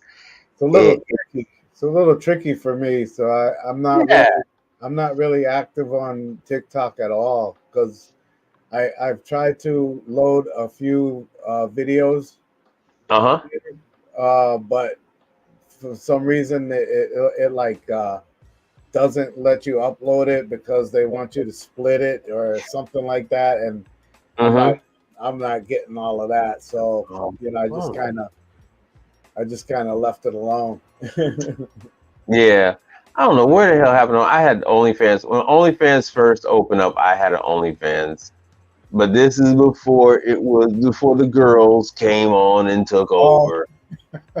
Yeah, before that, I had OnlyFans. Like I said, as you see, my YouTube accounts are all they're all 12 years old and older. So, you know, I have all that kind of stuff. But it's just not convenient. So I'll look into it. But Give me some time. Give me some time on that. I know you want TikTok. Yeah, I know you want TikTok. Yeah. Nah, hey man, ain't nothing strange. It's nothing strange, you know. But like I said, OnlyFans was originally started for for people to like talk to celebrities and stuff like that. And it was, oh, there's another one. It's like Teachable and all that other stuff. So OnlyFans was like Mastro, whatever that thing is, Masterclass. Oh, the So master class. yeah, so before Masterclass, you had OnlyFans. So you would pay for a subscription for, for someone who was good at their craft, and of course you would pay to watch them, and the girls saw that and they took it over. So right, CapCut. Yeah, I'm familiar with CapCut. They don't give me nothing free anymore on CapCut because I had CapCut so long.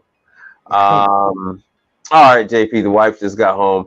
Yeah, you have a good night too. I think I'm going to probably wrap this up too. It's 3 hours. Yeah, we did 3 hours, man. That's a good talk though, brother. I mean, I appreciate it, man. Oh, no problem. So make sure you check him out. I know everybody's trying to get me to go on TikTok, so I'll check it out. I have a 12-year-old daughter, so I know the TikTok, the kids. Yeah, I know, and all the other guys, they're on TikTok as well. Oh yeah. Yeah. The commercial podcast. I forgot. The guy that worked for Safessa, the guy that worked for General Parts. Mm-hmm. He's on TikTok. Chris with HVACR videos. He's on TikTok. I'll have to check it out. HVACR Survival. I think he's on TikTok too. So a lot of the guys are the guys are on there, and then from the guys in Florida, and I forgot what that one is. It's with Kalos, the guy that owns that whole Kalos thing, which his brother-in-law is Bert, that does all the little funny videos. They're on TikTok, and then the one to do that ain't got no gas in it.